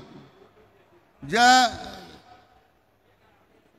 काळाराम मंदिराचा आशीर्वाद घेऊन आदरणीय मोदी साहेब अयोध्येला रामाच्या मंदिराच्या उद्घाटनासाठी गेले, तोच आशीर्वाद आपल्या सगळ्यांना त्यांच्या पाठीमागे उभा करून देशामध्ये पुन्हा एकदा आपल्याला तिसऱ्यांदा प्रधानमंत्री मोदींना प्रधानमंत्री करायचा संकल्प आपण आता करूया. अनेक वक्त्यांनी पूर्वीच्या भाषणामध्ये काही मुद्द्यांचा उल्लेख केला. दोन मुद्दे महत्त्वाचे आहेत. एक तर आपल्या सगळ्यांच्या ग्रामीण भागाशी संबंधित ज्या प्राथमिक सोसायटी आहेत, सहकार कायद्यामध्ये बदल करून नवीन सहकार कायदा आणून आज आपल्या प्रत्येक प्राथमिक सोसायटीला 120 प्रकारचे व्यवसाय सुरू करण्याची परवानगी, एक मोठा निर्णय भारत सरकारने घेतला आणि मला वाटतं ग्रामीण अर्थकारणामध्ये मोठा बदल करणारा तो निर्णय आहे. पीक कर्ज वाटणे एवढंच फक्त सोसायटीचं काम होतं. आता तुम्हाला शॉपिंग मॉल करता येतील, पेट्रोल पंप सुरू करता येतील, अन्य बाकीचे व्यवसाय शेतकऱ्यांच्या करता सुरू करता येतील. आणि म्हणून सहकार मंत्रालय स्थापन झाल्याच्या नंतर माननीय अमितभाई शहांच्या नेतृत्वाखाली एक मोठा बदल देशामध्ये सहकारी चळवळीचा होतोय. तो मला वाटतं आपल्या सर्वांच्या दृष्टीने अतिशय महत्त्वाचा आहे. या ठिकाणी मग दादाभाऊंनी उल्लेख केला की पश्चिम वाहिन्यांचं पाणी आपल्याला समुद्राकडे जाणारं मांजरपाडा असेल, अन्य बाकी धरणं असतील, या ठिकाणी आणायचं आहे. मला सांगितलं पाहिजे की 2019ला माननीय देवेंद्रजी मुख्यमंत्री असताना 50,000 कोटीचा आराखडा आपल्या त्या सरकारनं मंजूर केला होता. कामाला सुरुवात झाली असती. 2019ला विश्वासघातानं जे राज्यातलं महाविकास आघाडी सरकार आलं, उद्धव ठाकरे असतील, शरद पवार असतील, यांची जी अभद्रवृत्ती झाली, त्यातून 2.5 वर्षामध्ये एकही इंचाचं काम या पश्चिम वाहिन्याचं पाणी समुद्राचं आपल्या खोऱ्यामध्ये वळवण्याचं झालं नाही. आणि मग मित्रो, हे काम कोण करणार आहे? याला लागणारा निधी कोण देणार आहे? आज 50,000 कोटी लागू देत, 70,000 कोटी लागू देत, केंद्र सरकारच्या मदतीशिवाय हे प्रकल्प पूर्ण होणार नाही. आणि हे प्रकल्प जर पूर्ण करायचे असतील तर आपण मतदान कोणाला करणार आहात? कोणाला करणार आहात? मोठ्याने बोला ना जरा. मोदी साहेबांना आवाज केला पाहिजे. मतदान कोणाला करणार आहात? आणि म्हणून फक्त आणि फक्त मोदी साहेब हे काम करू शकतील. आपल्या सगळ्यांचा आशीर्वाद भारतीताईंना आणि गोडसे साहेबांना द्या. 2 खासदार आपले जातील, राज्यातून 40पेक्षा जास्त खासदार जातील. मी आपल्याला खात्री देतो, माननीय मुख्यमंत्री एकनाथ शिंदे असतील, माननीय देवेंद्रजी असतील, माननीय अजितदादा असतील, हा पश्चिम वाहिन्याचा प्रकल्प, नवीन धरणं बांधण्याचं काम हे निश्चितपणे पूर्ण केल्याशिवाय आम्ही स्वस्थ बसणार नाही. आपल्याशी खात्री देतो. मनापासून दोन्ही उमेदवारांना शुभेच्छा देतो. जय हिंद, जय महाराष्ट्र. धन्यवाद विखे साहेब. यानंतर आपल्या सर्वांचे आवडते नाशिकच्या विकासाचे शिल्पकार माननीय छगनरावजी भुजबळ साहेब यांना मी विनंती करेन की त्यांनीही मनोगतातून आपल्याशी संवाद साधावा. त्यांच्यासाठी जोरात टाळ्या झाल्या पाहिजेत.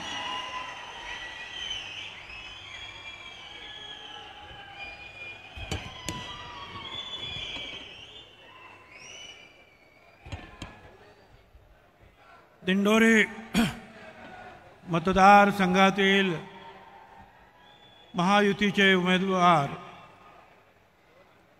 आमच्या डॉक्टर भारतीताई आणि नाशिकचे उमेदवार हेमंतराव यांच्या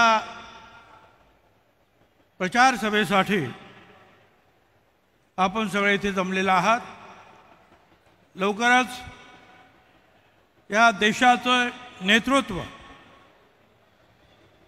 कणखर नेतृत्व, तुमचे आमचे सगळ्यांचे आवडते पंतप्रधान नरेंद्र मोदी साहेब एअरपोर्टवर उतरलेले आहेत आणि लवकरच इथे पोहोचणार आहे.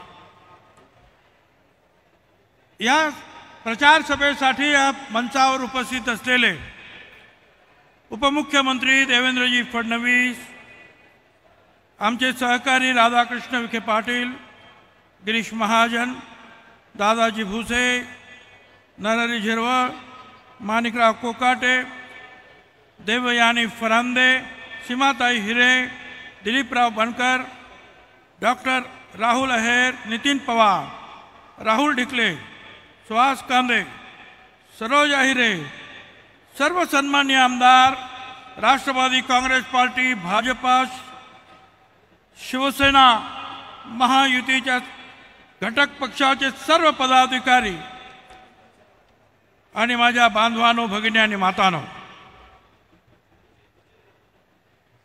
मोदी साहेबांच्या कामाबद्दल जर बोलायचं जर झालं तर एक दिवस सुद्धा पुरणार नाही. जी कामं गेल्या अनेक वर्षात झाली नाही, 60 वर्षात, ती अतिशय धडाडीनं कणखरपणे निर्णय घेऊन मोदी साहेबांनी केवळ भारतालाच नाही तर जगाला सुद्धा चकित करून सोडलेला आहे. जगामध्ये भारताची किंमत, प्रतिमा वाढवण्यासाठी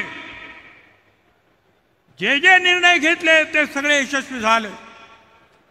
आतापर्यंत अनेक माझ्या पूर्वीच्या वक्त्यांनी सुद्धा ते सांगितले. मोदी साहेबांनी तर काम केलं, पण आमच्या महाराष्ट्र सरकारनं काय कमी काम केलं. हे आमचे उपमुख्यमंत्री फडणवीस साहेब समृद्धी मार्ग नागपूर पासून मुंबईपर्यंत, आता नागपूरला जायचं असेल तर सहजच इगतपुरीपासून किंवा सिन्नरपासून आपण त्या समृद्धी मार्गावर जातो आहोत आणि 4-5 तासामध्ये आपण नागपूरला पोहोचतो आहोत. केवळ या सगळ्यांमध्ये जे आहे वेगवेगळ्या प्रकारचा जो आहे आर्थिक विकास होतो आहे, आपल्याला विसरता कामा नये. जलजीवन मिशनद्वारे 14 कोटी घरांना नळाद्वारे पाणी दिलं. देवेंद्रजी, माझ्या मतदारसंघामध्ये 2 योजना सुरू आहेत, त्या 2-4 महिन्यात पूर्ण होतील. येवल्यातील प्रत्येक घरामध्ये नळाला पाणी येणार आहे आणि हे सगळं केवळ जे आहे मोदी साहेबांमुळे होत आहे. कारण या आवश्यक गोष्टी आहेत. लोकांना कदाचित ते लहान वाटत असतील, परंतु पाण्यासाठी सैरावैरात इकडे तिकडे जाणाऱ्या आमच्या माता भगिनी, त्यांच्यासाठी किती मोठी आयुष्यभराची सोय. घराघरामध्ये नळाला पाणी येणार, साधी गोष्ट आहे. स्वच्छ भारत, लोकांना म्हटलं काय, पण किती मोठं काम आहे. म्हणजे बारकाईनं आमच्या पंतप्रधानांनी याच्यात सुद्धा लक्ष घातलं की आपला देश स्वच्छ असला पाहिजे. स्वच्छ असेल तर आरोग्य स्वच्छ होईल, स्वच्छ असेल तर अनेक परदेशातील लोक सुद्धा या देशामध्ये पर्यटनासाठी येणार. तुमच्या आमच्या मुलाबाळांचं भविष्य सुधारणा, स्वच्छता पाहिजे. आणि म्हणून घराघरामध्ये जे प्रत्येक घराला शौचालय देण्याचं काम हे सुद्धा मोदी साहेबांनी केलं.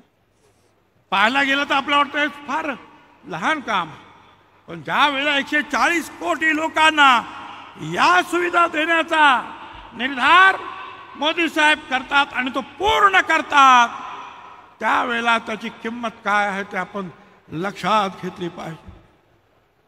ओबीसी साठी सुद्धा विश्वकर्मा योजना, 18 व्यवसायामध्ये जे 12 बलुतेदार त्यांना सुद्धा कर्ज देण्याची योजना सुरू झाली. ओबीसी साठी 12 लाख घरं बांधण्याचा कार्यक्रम या 3 वर्षांसाठी आखला. हजारो कोटी रुपये उपलब्ध आहे. रमाई योजना आहे, शबरी योजना आहे, आता हे आणखीन ओबीसी साठी घरकुल योजना आहे. म्हणजे अशा अनेक योजनांद्वारे एकही माणूस झोपडीत राहता कामा नये, त्याला घर मिळालं पाहिजे. या गोष्टीसाठी हजारो कोटी रुपये खर्च केले जातात. ज्या खात्याचा मी मंत्री आहे त्या खात्यामधून करोनाच्या वेळेला तर दिलंच, पण त्याच्यानंतर सुद्धा मोफत अन्नधान्य या देशातील 80 कोटी गरीब घरांमध्ये आज सुद्धा जात आहे. ही साधी गोष्ट नाही. गोर गरिबांना जे आहे अन्नधान्य, त्यांना भाकर तुकडा मिळणं, याची सुद्धा काळजी जी आहे मोदी साहेबांनी घेतलेली आहे. शेतकऱ्यांसाठी होय, त्यांनी पैसे दिले. शिंदे सरकार, फडणवीस साहेब, अजितदादा यांनी सुद्धा तेवढेच पैसे दिले. शेतकऱ्यांसाठी सुद्धा काम सुरू झालं. फडणवीस साहेब, आपल्याला मला सांगायचं, हे नाशिक मंत्रभूमी, यंत्रभूमी आहे, पण त्याहीपेक्षा ती कृषीभूमी आहे, हे आपल्याला विसरता कामा नये. या नाशिकच्या शेतकऱ्यांनी अनेक प्रयोग करून जे आहे, मग डाळिंब असतील, द्राक्ष असतील, भाजीपाला असेल, कांदा असेल, आज सुद्धा मुंबईचा अर्धा भाजीपाला या नाशिक जिल्ह्यातून जातो, हे लक्षात ठेवा. आणि मग त्यासाठी आपल्याला सगळ्यात महत्त्वाचं म्हणजे पाणी. एक छोटी योजना आम्ही पूर्ण केली. मांजरपाड्याच्या माध्यमातून 10 किलोमीटर बोगदा काढून पाणी आणलं, पण छोटी योजना आहे. पण मोदी साहेबांना सांगायला पाहिजे, आणि तुम्हाला सुद्धा मी सांगतो, त्यांना सांगा, जळगावच्या इथे 99 TMC पाणी आपल्या हक्काचं आहे, ते आपल्याला आणायला पाहिजे. या नारपार खोऱ्यातील जे आहे 50-60 TMC पाणी आहे, हे आपण उचललंच पाहिजे. हे जर केलं तर मराठवाड्याचा सुद्धा तहान भागल्याशिवाय राहणार नाही. त्यासाठी तुम्ही योजना आखली, जेवढा पैसा खर्च होईल तेवढा करा, परंतु शेतकऱ्याला पाणी द्या, मराठवाड्याला पाणी द्या. हे पाणी आणखीन कुठूनही मिळणार नाही. हेच 150-200 TMC पाणी जे आहे तेच तुम्हाला न्यावं लागेल, हे लक्षात ठेवा. यासाठी काम करायला पाहिजे. लहान गोष्टी ते सुरू झालेलं आहे, परंतु हे लवकरात लवकर लोकांना अपेक्षा आहे की पाणी कधी येत आहे. पाणी नाही तर शेती काय करणार. वंदे भारत मध्ये रस्ता काम चालू आहे आमच्या इथे, त्या भिवंडीच्या इथे. मी ट्रेनने यायचो, किती सुंदर गाड्या सुरू झाल्या. राजधानी एक्सप्रेस, वंदे भारत. आपण परदेशामध्ये अशा गाड्या पाहायचो, आणि नंतर आपल्या ट्रेनला पाहिल्यानंतर पण त्यात सुद्धा लक्ष घातलं त्यांनी.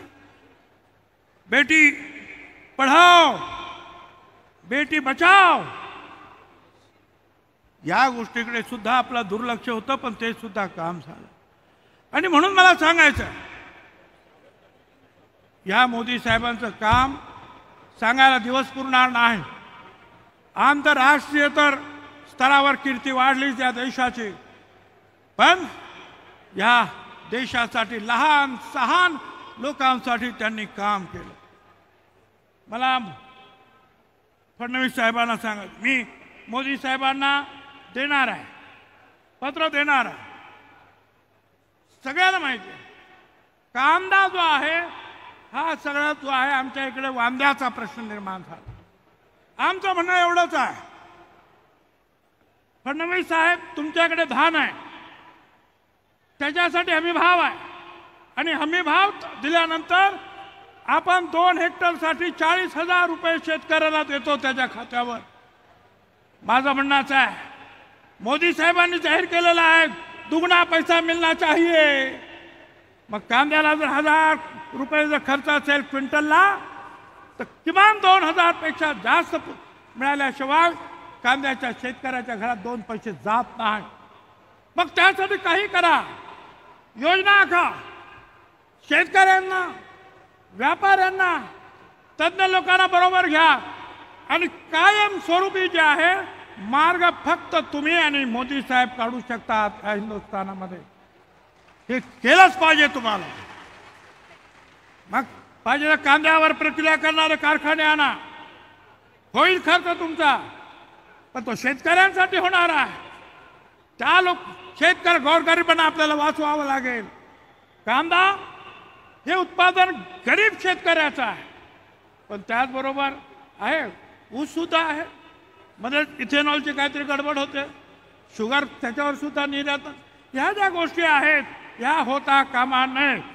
त्यासाठी पाहिजे तर सरकारने आपल्या खिशातून पैसे खर्च करावे, परंतु शेतकऱ्यांचे पैसे हे त्यांना पूर्णपणे मिळाले पाहिजे, हे आपण लक्षात ठेवलं पाहिजे.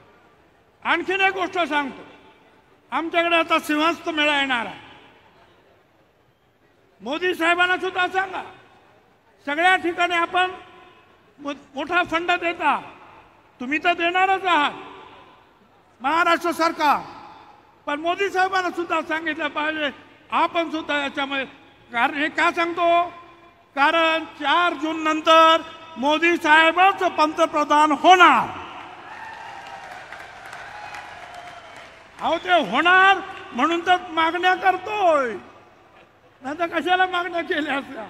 होणार, पंतप्रधान पदावर मोदी साहेबच बसणार. आणि म्हणून आमचा जो सिंहस्थ मेळावा असेल, आमचा कांद्याचा प्रश्न असेल, आमचा द्राक्षाचा प्रश्न, त्या बांगलादेशने आमचा द्राक्ष कशाला.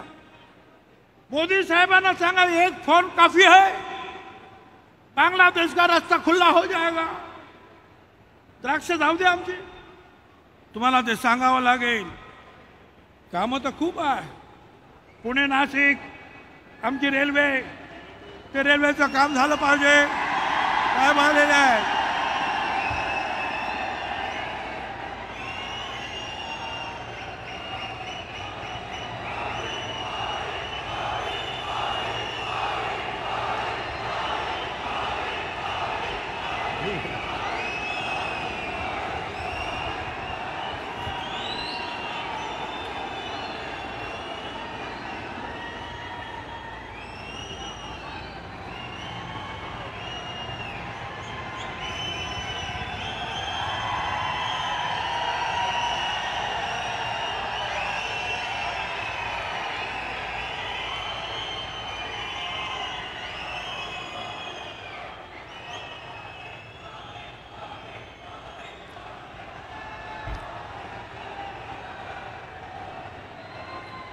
येतात साहेब, येतात लवकरच. इथे सगळ्यांनी बसून घ्या, शांतता.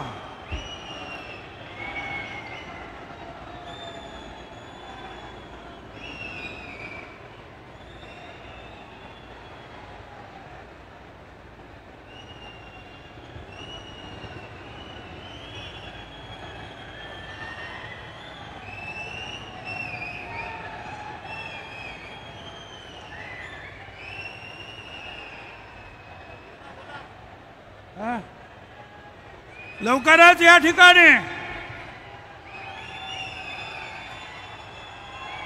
आदरणीय मोदी साहेबांचं आगमन होणार आहे.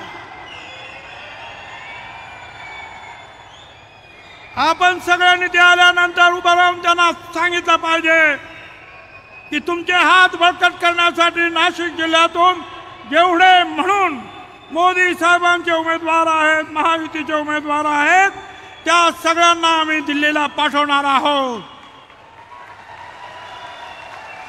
आपसातल्या ज्या आहेत अडचणी असतात, कोण याच्यावर संशय, कोण त्याच्यावर संशय, हा संशय कल्लोळ थांबवा. आता फक्त आपल्याला एकच लक्ष आहे, मोदी साहेबांचे हे उमेदवार नाशिक जिल्ह्यातले हे आपल्याला निवडून द्यायचे आहेत. बाकी कुणी काही म्हणेल, रोज नवीन नवीन नवीन नवीन गोष्टी येतील, तुम्हाला नाराज करण्याचा प्रयत्न होईल, गोंधळ निर्माण करण्याचा प्रयत्न होईल. परंतु एक लक्षात ठेवा, लढाई आहे ती लढवय्यासारखी लढायची आहे. आपण सगळ्यांनी एकमतानं येणाऱ्या या 20 तारखेला मतदान करायचं आहे. भारतीताईसाठी जे आहे कमळ निशाणी आणि हेमंत गोडसेंसाठी धनुष्यबाण, हे सगळं आपल्याला लक्षात ठेवून या 20 तारखेला एकवटून सगळी शक्ती दाखवली पाहिजे. ही लढाई जिंकायची आहे. सरफरोशी की तमन्ना आज हमारे दिल में है, देखना है जोर कितना, बाजू एक दिल में है। धन्यवाद। जय हिंद, जय महाराष्ट्र।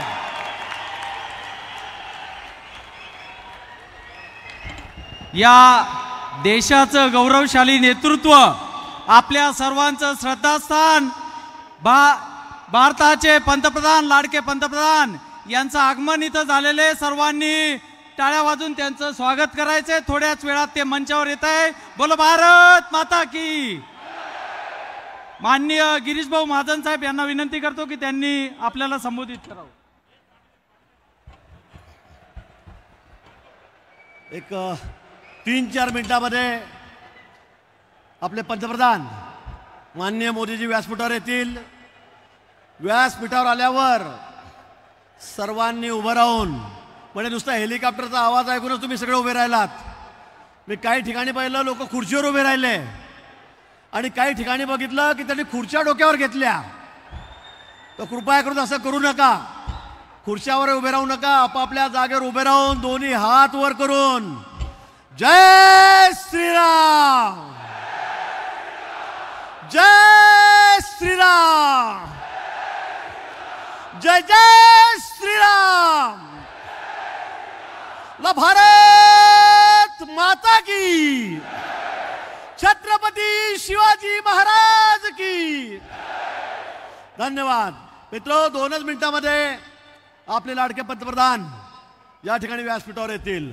आज एवढ्या मोठ्या संख्येमध्ये आपण या ठिकाणी आलेला आहात। खरं म्हणजे सर्व ग्राउंड फुल पॅक झालेलं आहे। अजूनही गर्दी सुरू आहे। 4-5 किलोमीटरपर्यंत सगळं ट्रॅफिक जाम झालेलं आहे आणि म्हणून आपल्या सर्वांचं मी या ठिकाणी मनापासून स्वागत करतो।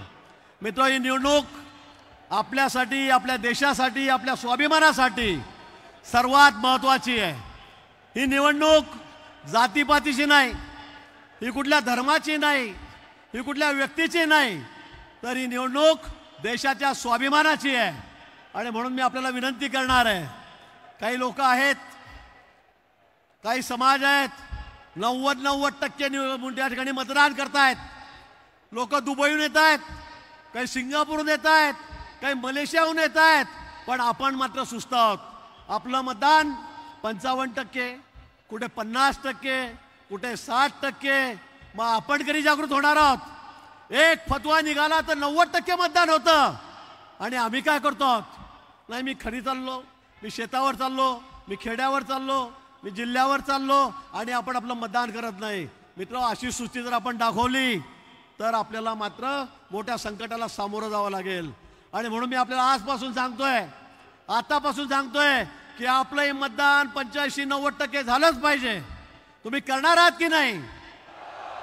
जे जे आपले नातेवाईक आहेत, मुलगा असेल, सून असेल, नातेवाईक आई वडील असतील, बाहेरगावी गेले असतील, आजच त्यांना फोन करा, आजच त्यांना संपर्क करा। त्यांना सांगा की 20 तारखेला या ठिकाणी येऊन कुठल्याही परिस्थितीमध्ये तुम्ही मतदान करायचं आहे। एकीकडे कोणी भाड्यातोड्याची वाट बघत नाही, कोणी गाडीची वाट बघत नाही। लोक एवढ्या दुरून 50-50 हजार रुपये खर्च करून दुबईहून या ठिकाणी येत आहेत आणि मतदान करतायत। का?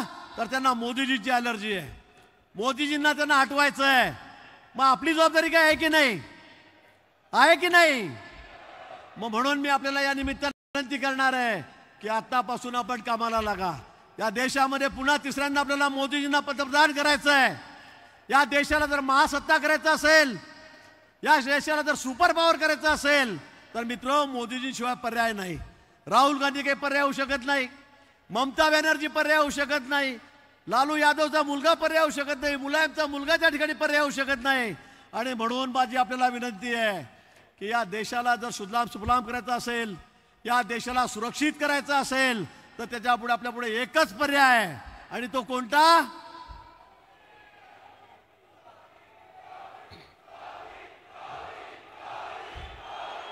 मोदीजींशिवाय आपल्या पुढे एकही पर्याय नाही।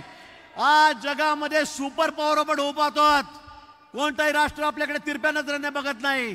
10 वर्षापूर्वी जे पाकिस्तान आम्हाला डोळे दाखवत होतं, जे चायना आम्हाला धमक्या देत होतं, 10 वर्षापासून मोदीजी पंतप्रधान झाले। आज पाकिस्तानचं जगाच्या नकाशावर आहे की नाही हेही समजत नाही। कुठल्या प्रेसमध्ये त्याचं नाव नाही, कुठल्या व्हिडिओ चॅनलवर त्याचं नाव नाही, TV चॅनलवर त्याचं नाव नाही, सोशल मीडियामध्ये पाकिस्तानचं नाव नाही। मित्र, ज्या पाकिस्तानामध्ये सुई बनत नाही तो पाकिस्तान आम्हाला 10 वर्षापूर्वी भारतात येऊन आमच्याकडे बॉम्बस्फोट करायचा. पण ईट का जवाब पत्थर से आमचे पंतप्रधान मोदीजी झाले. पुलवामाचा त्यांनी हल्ला आमच्यावर केला.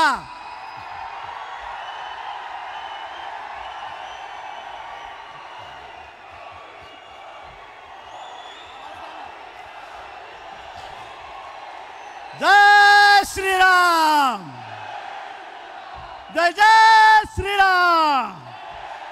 भारत माता की, छत्रपती शिवाजी महाराज की.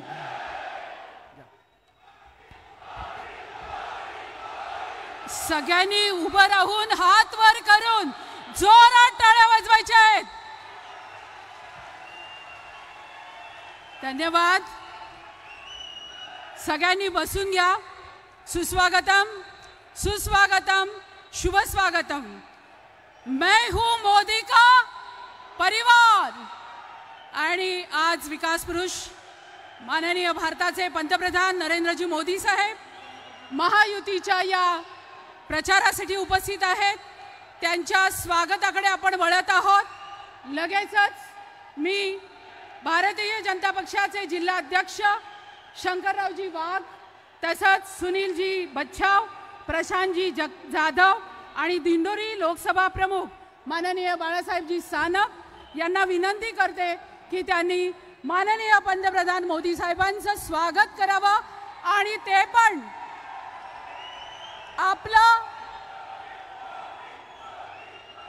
आपला ग्रामीण पेहराव, आपल्या शेतकऱ्याचं खरं वस्त्र, गमछा आणि टोपी हे आपल्या शेतकऱ्याचं आणि मजुराचं खरं वस्त्र आज मोदी साहेब त्यांचा पेहराव आपण करतो आहोत. आणि त्यानंतर स्वागत संपन्न होत आहे. आपले दोन्हीही उमेदवार दिंडोरी लोकसभा मतदारसंघाच्या अधिकृत उमेदवार महायुतीच्या डॉक्टर भारतीताई पवार. आणि त्यानंतर स्वागत संपन्न होत आहे. आपले दोन्हीही उमेदवार दिंडोरी लोकसभा मतदारसंघाच्या अधिकृत उमेदवार महायुतीच्या डॉक्टर भारतीताई पवार आणि हेमंत अप्पा गोडसे नाशिक जिल्हा मतदारसंघाचे अधिकृत उमेदवार आणि रामलल्लाची लोभस मूर्ती ते आपल्या प्रधानमंत्र्यांना देत आहेत. यानंतर भाजपातर्फे भूषण जयचंदजी कासलीवार भाजप महामंत्री स्वागत करतायत. आज मोदीजींना ते एक अनोखी भेट देत आहेत. नमोकार मंत्र, इस मंत्र में 5 लाइन है, लेकिन पहला शब्द नमो नमो से है.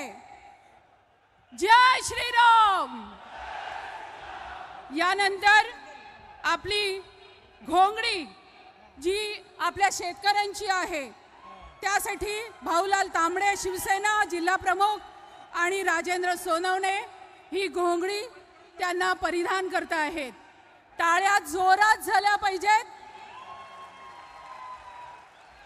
ज्यांनी आपल्याला खऱ्या रामलल्लाचं दर्शन दिलं ते माननीय पंतप्रधान नरेंद्रजी मोदी. जोरात एकदा आवाज झाला पाहिजे, मोदी मोदी. यानंतर नाशिक पिंपळगाव कृषी उत्पन्न बाजार समितीचे सोनलाल भंडारी साहेब आणि दिलीप काका बनकर हे स्वागत. धन्यवाद.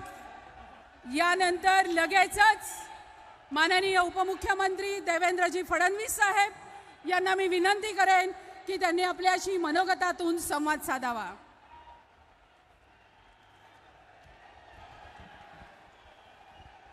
भारत माता की, भारत माता की.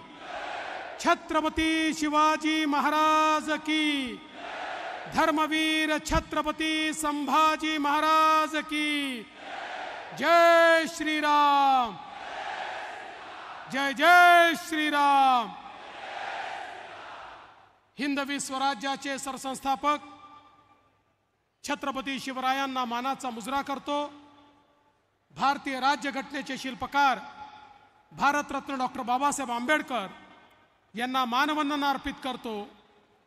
खऱ्या अर्थानं ज्यांनी शिक्षणाची मुहूर्तमेढ केली ते महात्मा ज्योतिबा फुले, क्रांतीज्योती सावित्रीबाई फुले यांनाही वंदन करतो आणि क्रांतीवीर भगवान बिरसा मुंडा यांच्या चरणी नमन करतो।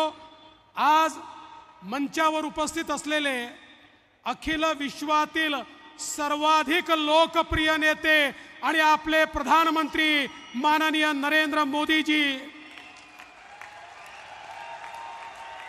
आपले उमेदवार भारतीताई पवार, नाशिकचे आपले उमेदवार हेमंतप्पा गोडसे, भागवत कराडजी, माननीय छगन भुजबळजी, राधाकृष्ण विखे पाटीलजी, गिरीश भाऊ महाजनजी, दादा भुसेजी, नरहरी झिरवळजी, आमदार देवयानी फरांदे, सीमाताई हिरे, राहुल अहेर, राहुल डिकले, दिलीप काका बनकर, सुहासजी कांदे, सरोजताई अहिरे, अमृताताई पवार, विजयजी चौधरी, विजयजी साने, बाळासाहेब सानप, लक्ष्मण सावजी, सुनील बछाव, प्रकाश लोंढे, शंकर वाघ, धनराज महले, प्रशांत जाधव, मोहनराव अमृते, मंचावरील सर्व मान्यवर आणि एवढ्या विराट संख्येने या ठिकाणी उपस्थित असलेल्या माझ्या माता भगिनी आणि बंधूंनो, खऱ्या अर्थानं गंगा पुत्र माननीय मोदीजी गंगेच्या काठावर काशीमध्ये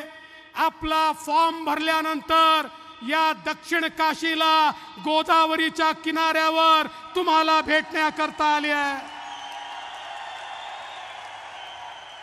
बंधू भगिनींनो, गंगा पुत्र मोदीजींना मी एवढीच विनंती करणार आहे की आमच्या या नाशिकमध्ये, नगरमध्ये आणि मराठवाड्यामध्ये आमची जी तहान आम्हाला भागवायची आहे त्याकरता पश्चिमी वाहिन्यांचं जे पाणी आणायचं आहे, जे नार पारचं पाणी आणायचं आहे, त्याची व्यवस्था आम्ही केली आहे। फक्त मोदीजींचा आशीर्वाद आम्हाला हवा आहे। आणि आपल्याला माहिती आहे मोदी है तो, मोदी है तो, मोदी है तो। त्यामुळे मी विश्वासानं सांगतो तुमचं सरकार हे पाणी या ठिकाणी आणल्याशिवाय राहणार नाही। बंधू भगिनींनो, दुसरी गोष्ट मला सांगायची आहे, आज आपल्याकडे उपभोक्ता आणि शेतकरी यांच्यामध्ये कधी कधी कांद्याचा वांधा तयार होतो आणि आमच्या शेतकऱ्यांची अडचण होते।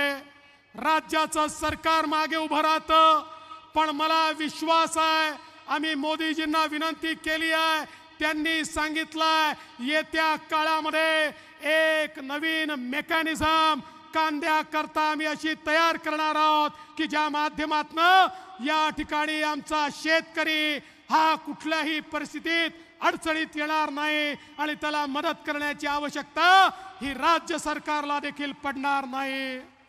बंधू भगिनींनो, तुम्हाला एवढीच विनंती करतोय, तुम्ही निवडणूक पाहतात, आता या निवडणुकीमध्ये मोदीजींच्या विकासाला उत्तर देता येत नाही, मोदीजींसमोर मत मागता येत नाही, कोणी आता मतदान करायला तयार नाही। असं लक्षात आल्यानंतर आता भारतातले मत संपले तर पाकिस्तानमधनं मत मागण्याचा प्रयत्न चाललाय। त्या ठिकाणी राहुल गांधींकरता पाकिस्तानचे मंत्री ट्विट करतात, केजरीवाल करता पाकिस्तानचे मंत्री ट्विट करतात। आम्हाला वाटलं उद्धवजी तुम्ही तरी याच्यापेक्षा वेगळे असाल, पण मला आश्चर्य वाटतं, परवा उद्धव ठाकरेजींच्या रॅलीमध्ये पाकिस्तानचा झेंडा फडकत होता।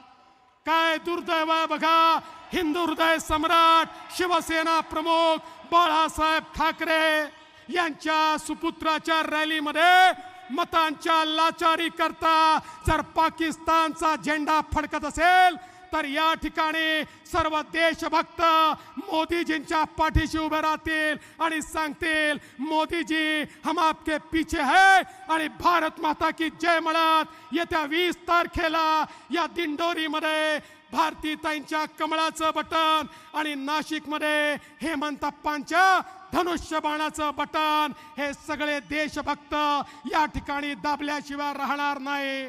आणि म्हणून आपण सगळ्यांनी मोठ्या प्रमाणात या ठिकाणी मतदान करावं एवढीच विनंती करतो आणि माझं बोलणं संपवतो. धन्यवाद. जय हिंद, जय महाराष्ट्र. धन्यवाद फडणवीस साहेब. सबके मन की बात जानने वाले अपने परिवार के मुखिया जी, हमारे सबके मोदी जी, इस यशस्वी भारत के प्रधानमंत्री जी, आज देश के हर गरीब का गारंटर है अपने मोदी जी. अब मैं उनको रिक्वेस्ट करती हूँ कि आप हमें संबोधित करें. पूरे विश्व में सामाजिक, राजकीय, शैक्षणिक हर सबके मन पर राज करने वाले मोदी जी, जोर से.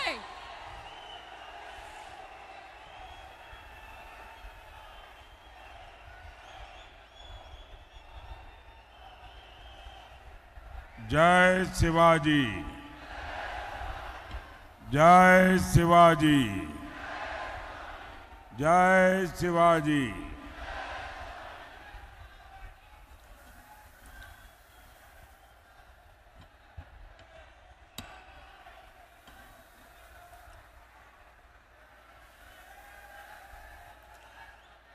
सप्तशृंगी मातेला आणि नाशिकच्या प्रभू श्री रामचंद्रांना नमन करतो.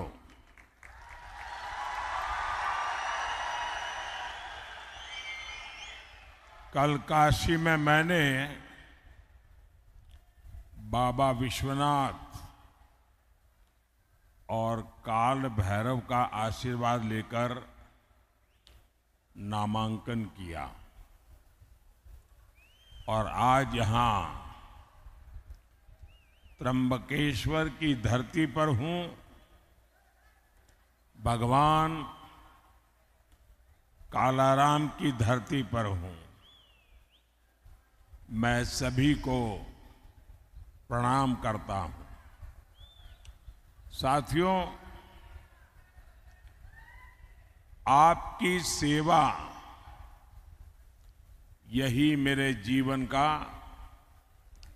सबसे बड़ा लक्ष्य है.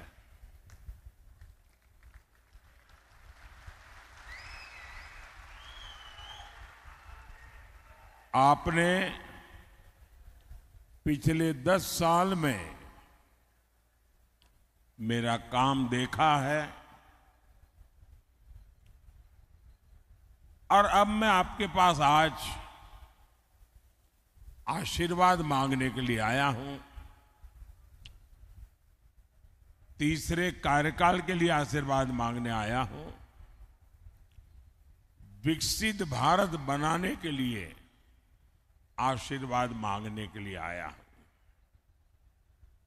साथियों, एनडीए गठबंधन को कितनी बड़ी जीत मिलने जा रही है, इसका पता यहां इंडी गठबंधन के एक बड़े नेता की बातों से भी पता चलता है. वो जानते हैं कि इंडी गठबंधन का जो मुख्य दल है कांग्रेस, वो कांग्रेस इतनी बुरी तरह हार रही है, इतनी बुरी तरह हार रही है कि उनके लिए मान्य विपक्ष बनना भी मुश्किल है.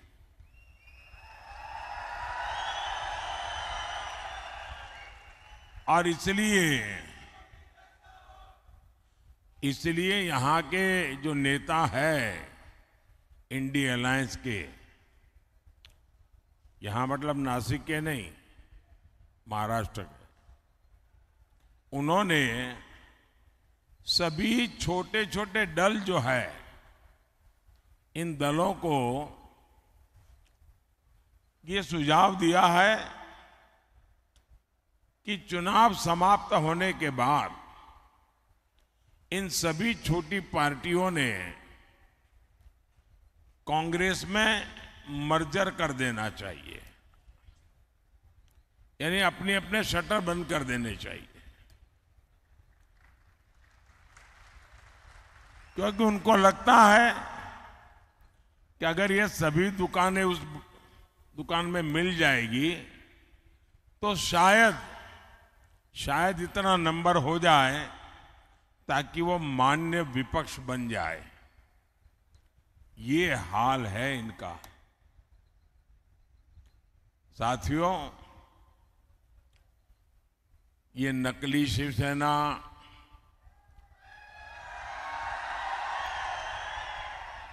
नकली राष्ट्रवादी पार्टी, इसका कांग्रेस में विलय होना पक्का है।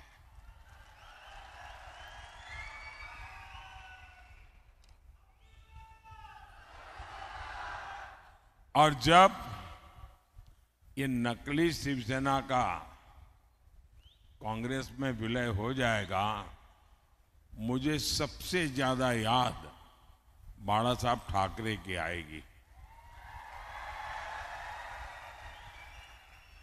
क्योंकि बाला साहब जी कहते थे जिस दिन लगा कि शिवसेना कांग्रेस बन गई है उस दिन शिवसेना समाप्त कर दूंगा। मतलब अब नकली शिवसेना का अता पता भी रहने वाला नहीं है। और मुझे लगता है ये जो विनाश हो रहा है, ये बाला साहब को सबसे ज्यादा दुखी करता होगा। साथियों, नकली शिवसेना ने बाला साहब के हर सपने को चूर चूर कर दिया है। बाला साहब ठाकरे का सपना था अयोध्या में भव्य राम मंदिर का निर्माण हो।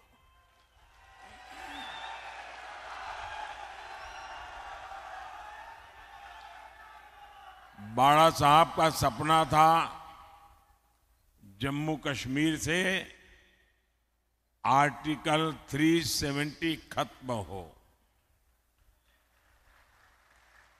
ये सपना पूरा हुआ, लेकिन इससे सबसे ज्यादा चीड़ ये नकली शिवसेना को हो रही है।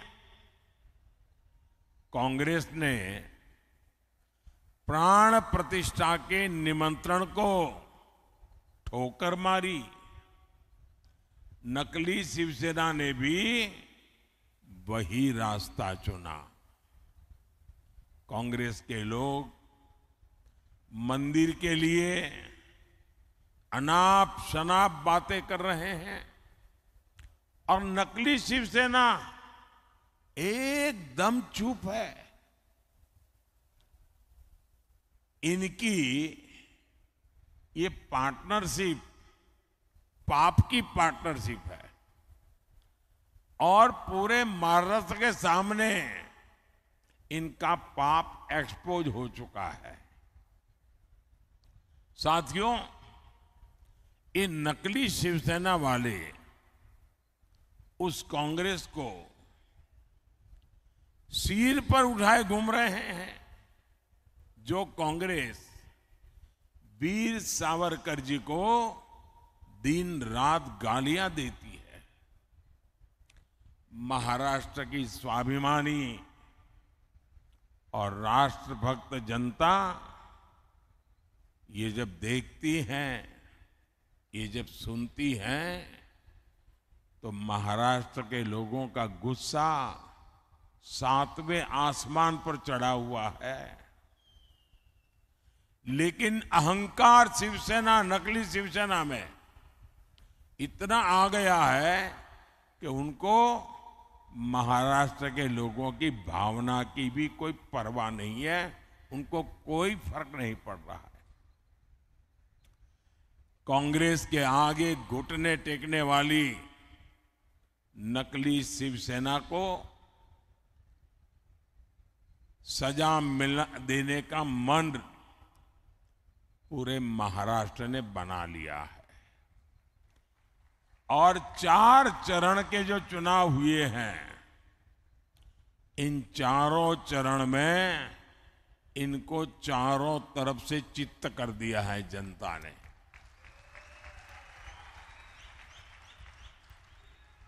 साथियों, आज मोदी गरीब को मुफ्त राशन दे रहा है। आज मोदी गरीब को पक्के घर दे रहा है। बिजली कनेक्शन, हर घर जल, उज्ज्वला का गैस कनेक्शन दे रहा है। हमने कभी भी न किसी का धर्म देखा है, न किसी का धर्म पूछा है। योजना सबके लिए बनाई जाती है, सबको योजनाओं का लाभ दिया जाता है, लेकिन कांग्रेस की नीयत रही है, इसका बहुत बड़ा खुलासा आज मैं 140 करोड़ देशवासियों के सामने करना चाहता हूं। और भगवान राम की ये धरती है एक प्रकार से, तो मुझे लगता है कि गंभीर विषय यहां पर उठाना ज्यादा अच्छा होगा। साथियों, कांग्रेस की सोच है कि देश की सरकारें जितना बजट बनाती है उसका 15% सिर्फ और सिर्फ माइनॉरिटी पर खर्च हो, यानी धर्म के आधार पर बजट का भी बंटवारा, धर्म के आधार पर इन्होंने देश को बांटा। और आज भी वो धर्म के आधार पर भांति भांति के बंटवारे करने में लगे हुए हैं। कई साल पहले कांग्रेस ने धर्म के आधार पर बजट के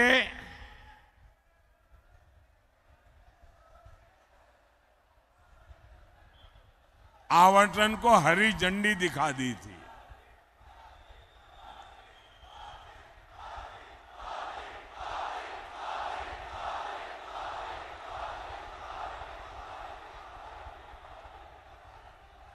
जय श्री राम, जय श्री राम। भारत माता की, भारत माता की। आप कल्पना कर सकते हैं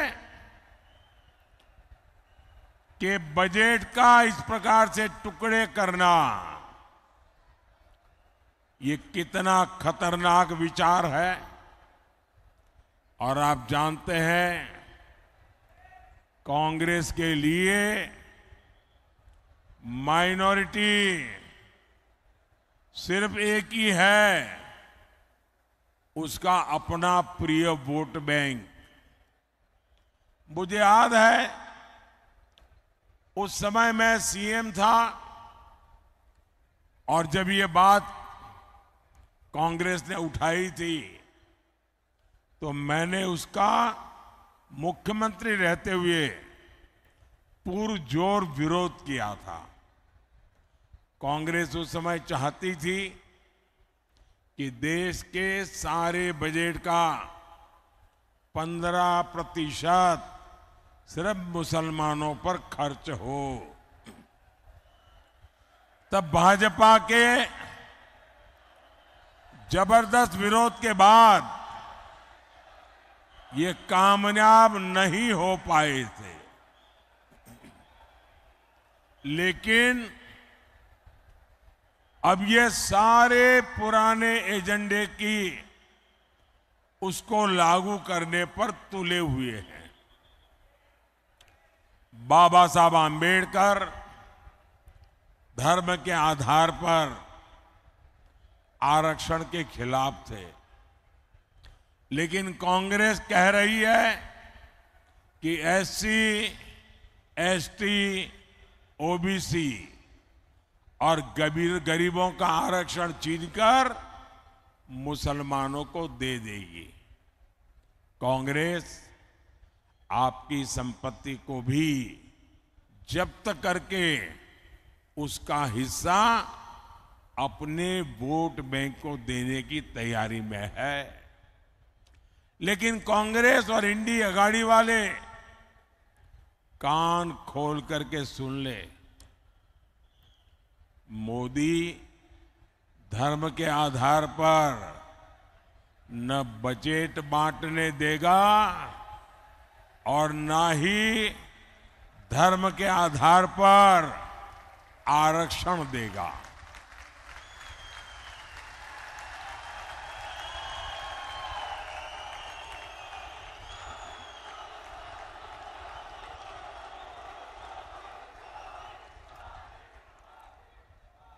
वंचितों का जो अधिकार है,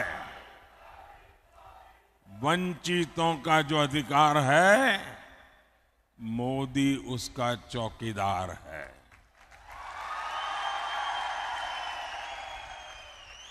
भाइयों और बहनों, हम तो छत्रपति शिवाजी महाराज की प्रेरणा से काम करने वाले लोग हैं। ये चुनाव सिर्फ एमपी चुनने का नहीं है, बल्कि पीएम चुनने का है। ऐसा पीएम जो ताकतवर भारत बनाने के लिए कड़े और बड़े फैसले ले सके।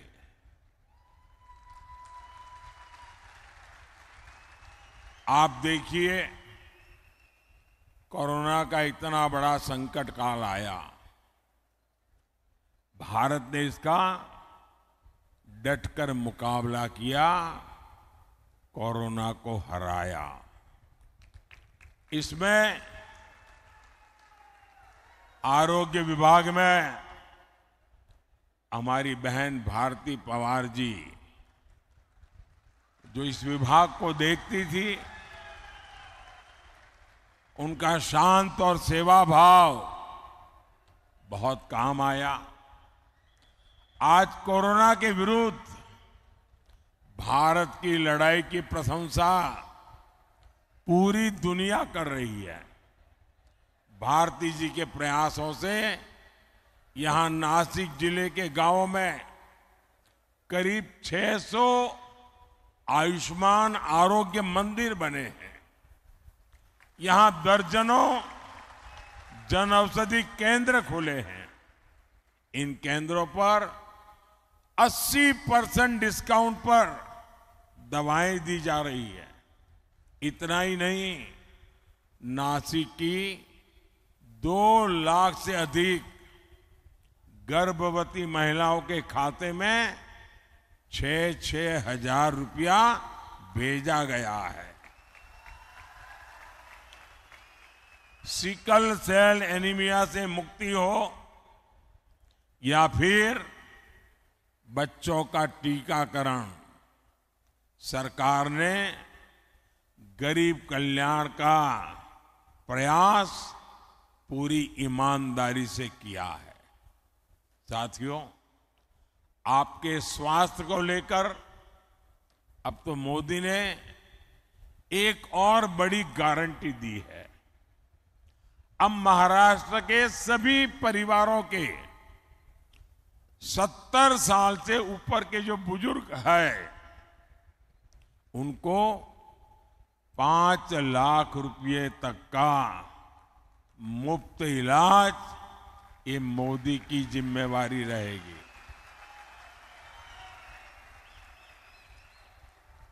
और इससे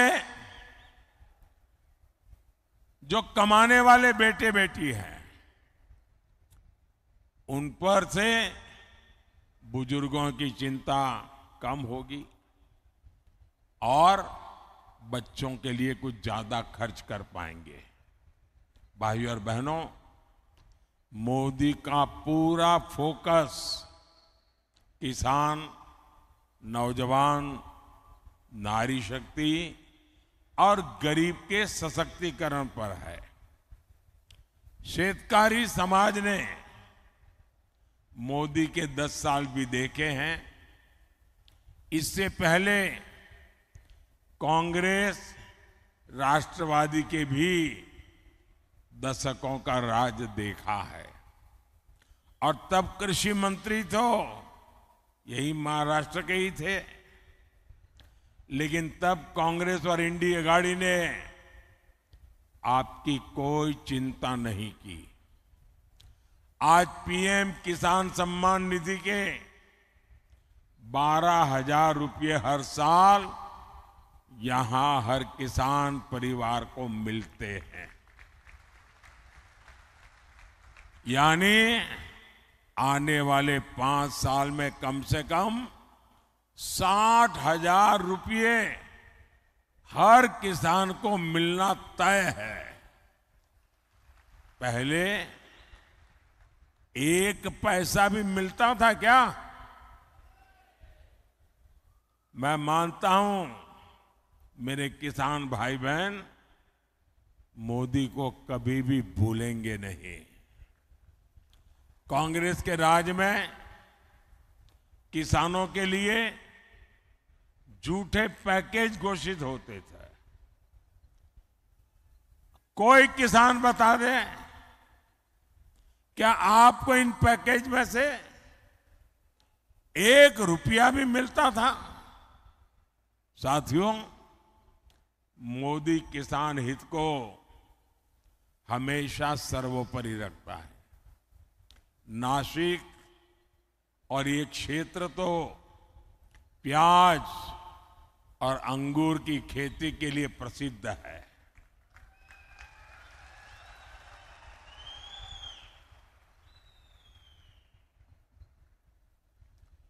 ये हमारी सरकार है जिसने पहली बार प्याज का बफर बनाने की व्यवस्था शुरू की।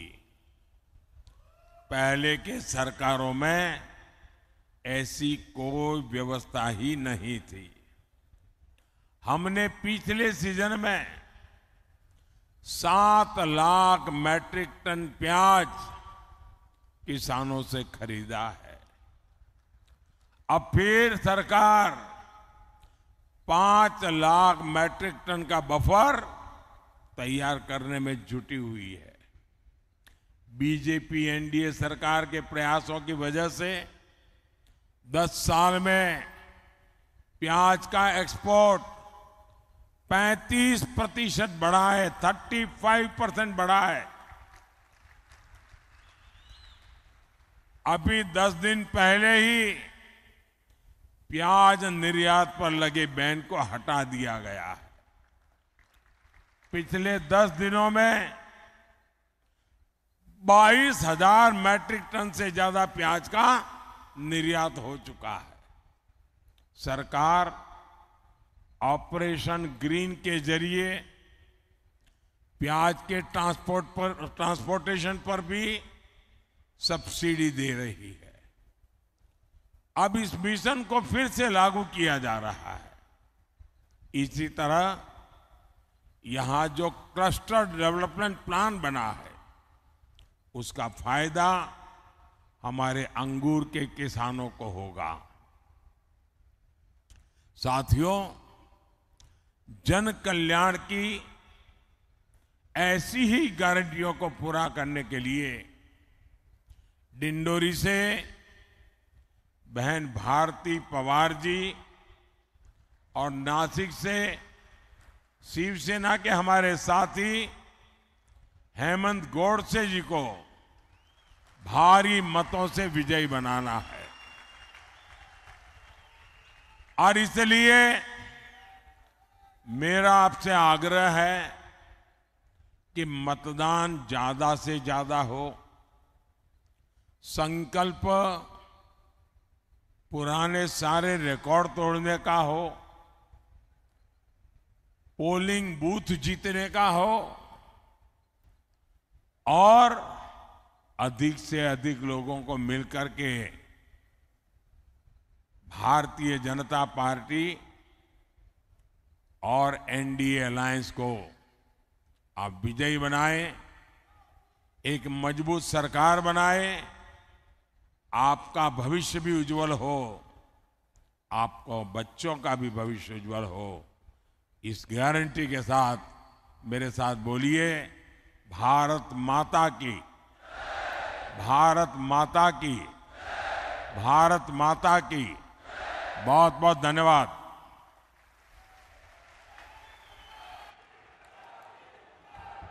इस देश का गरीब, किसान, मजदूर, सामान्य जनों के मसीहा और विकसित भारत का संकल्प लेकर चलने वाले हमारे यशस्वी प्रधानमंत्री जी मोदी जी साहब का जोर से आप आभार करेंगे, तालियां बजाकर, ऊपर हाथ करके, सब हाथ ऊपर और तालियां बजाओ उनके लिए।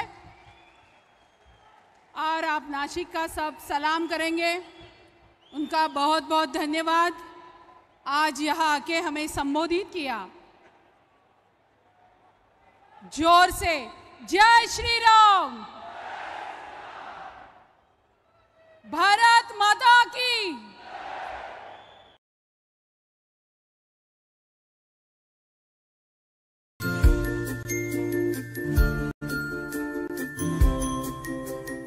As organizations increasingly rely on data and technology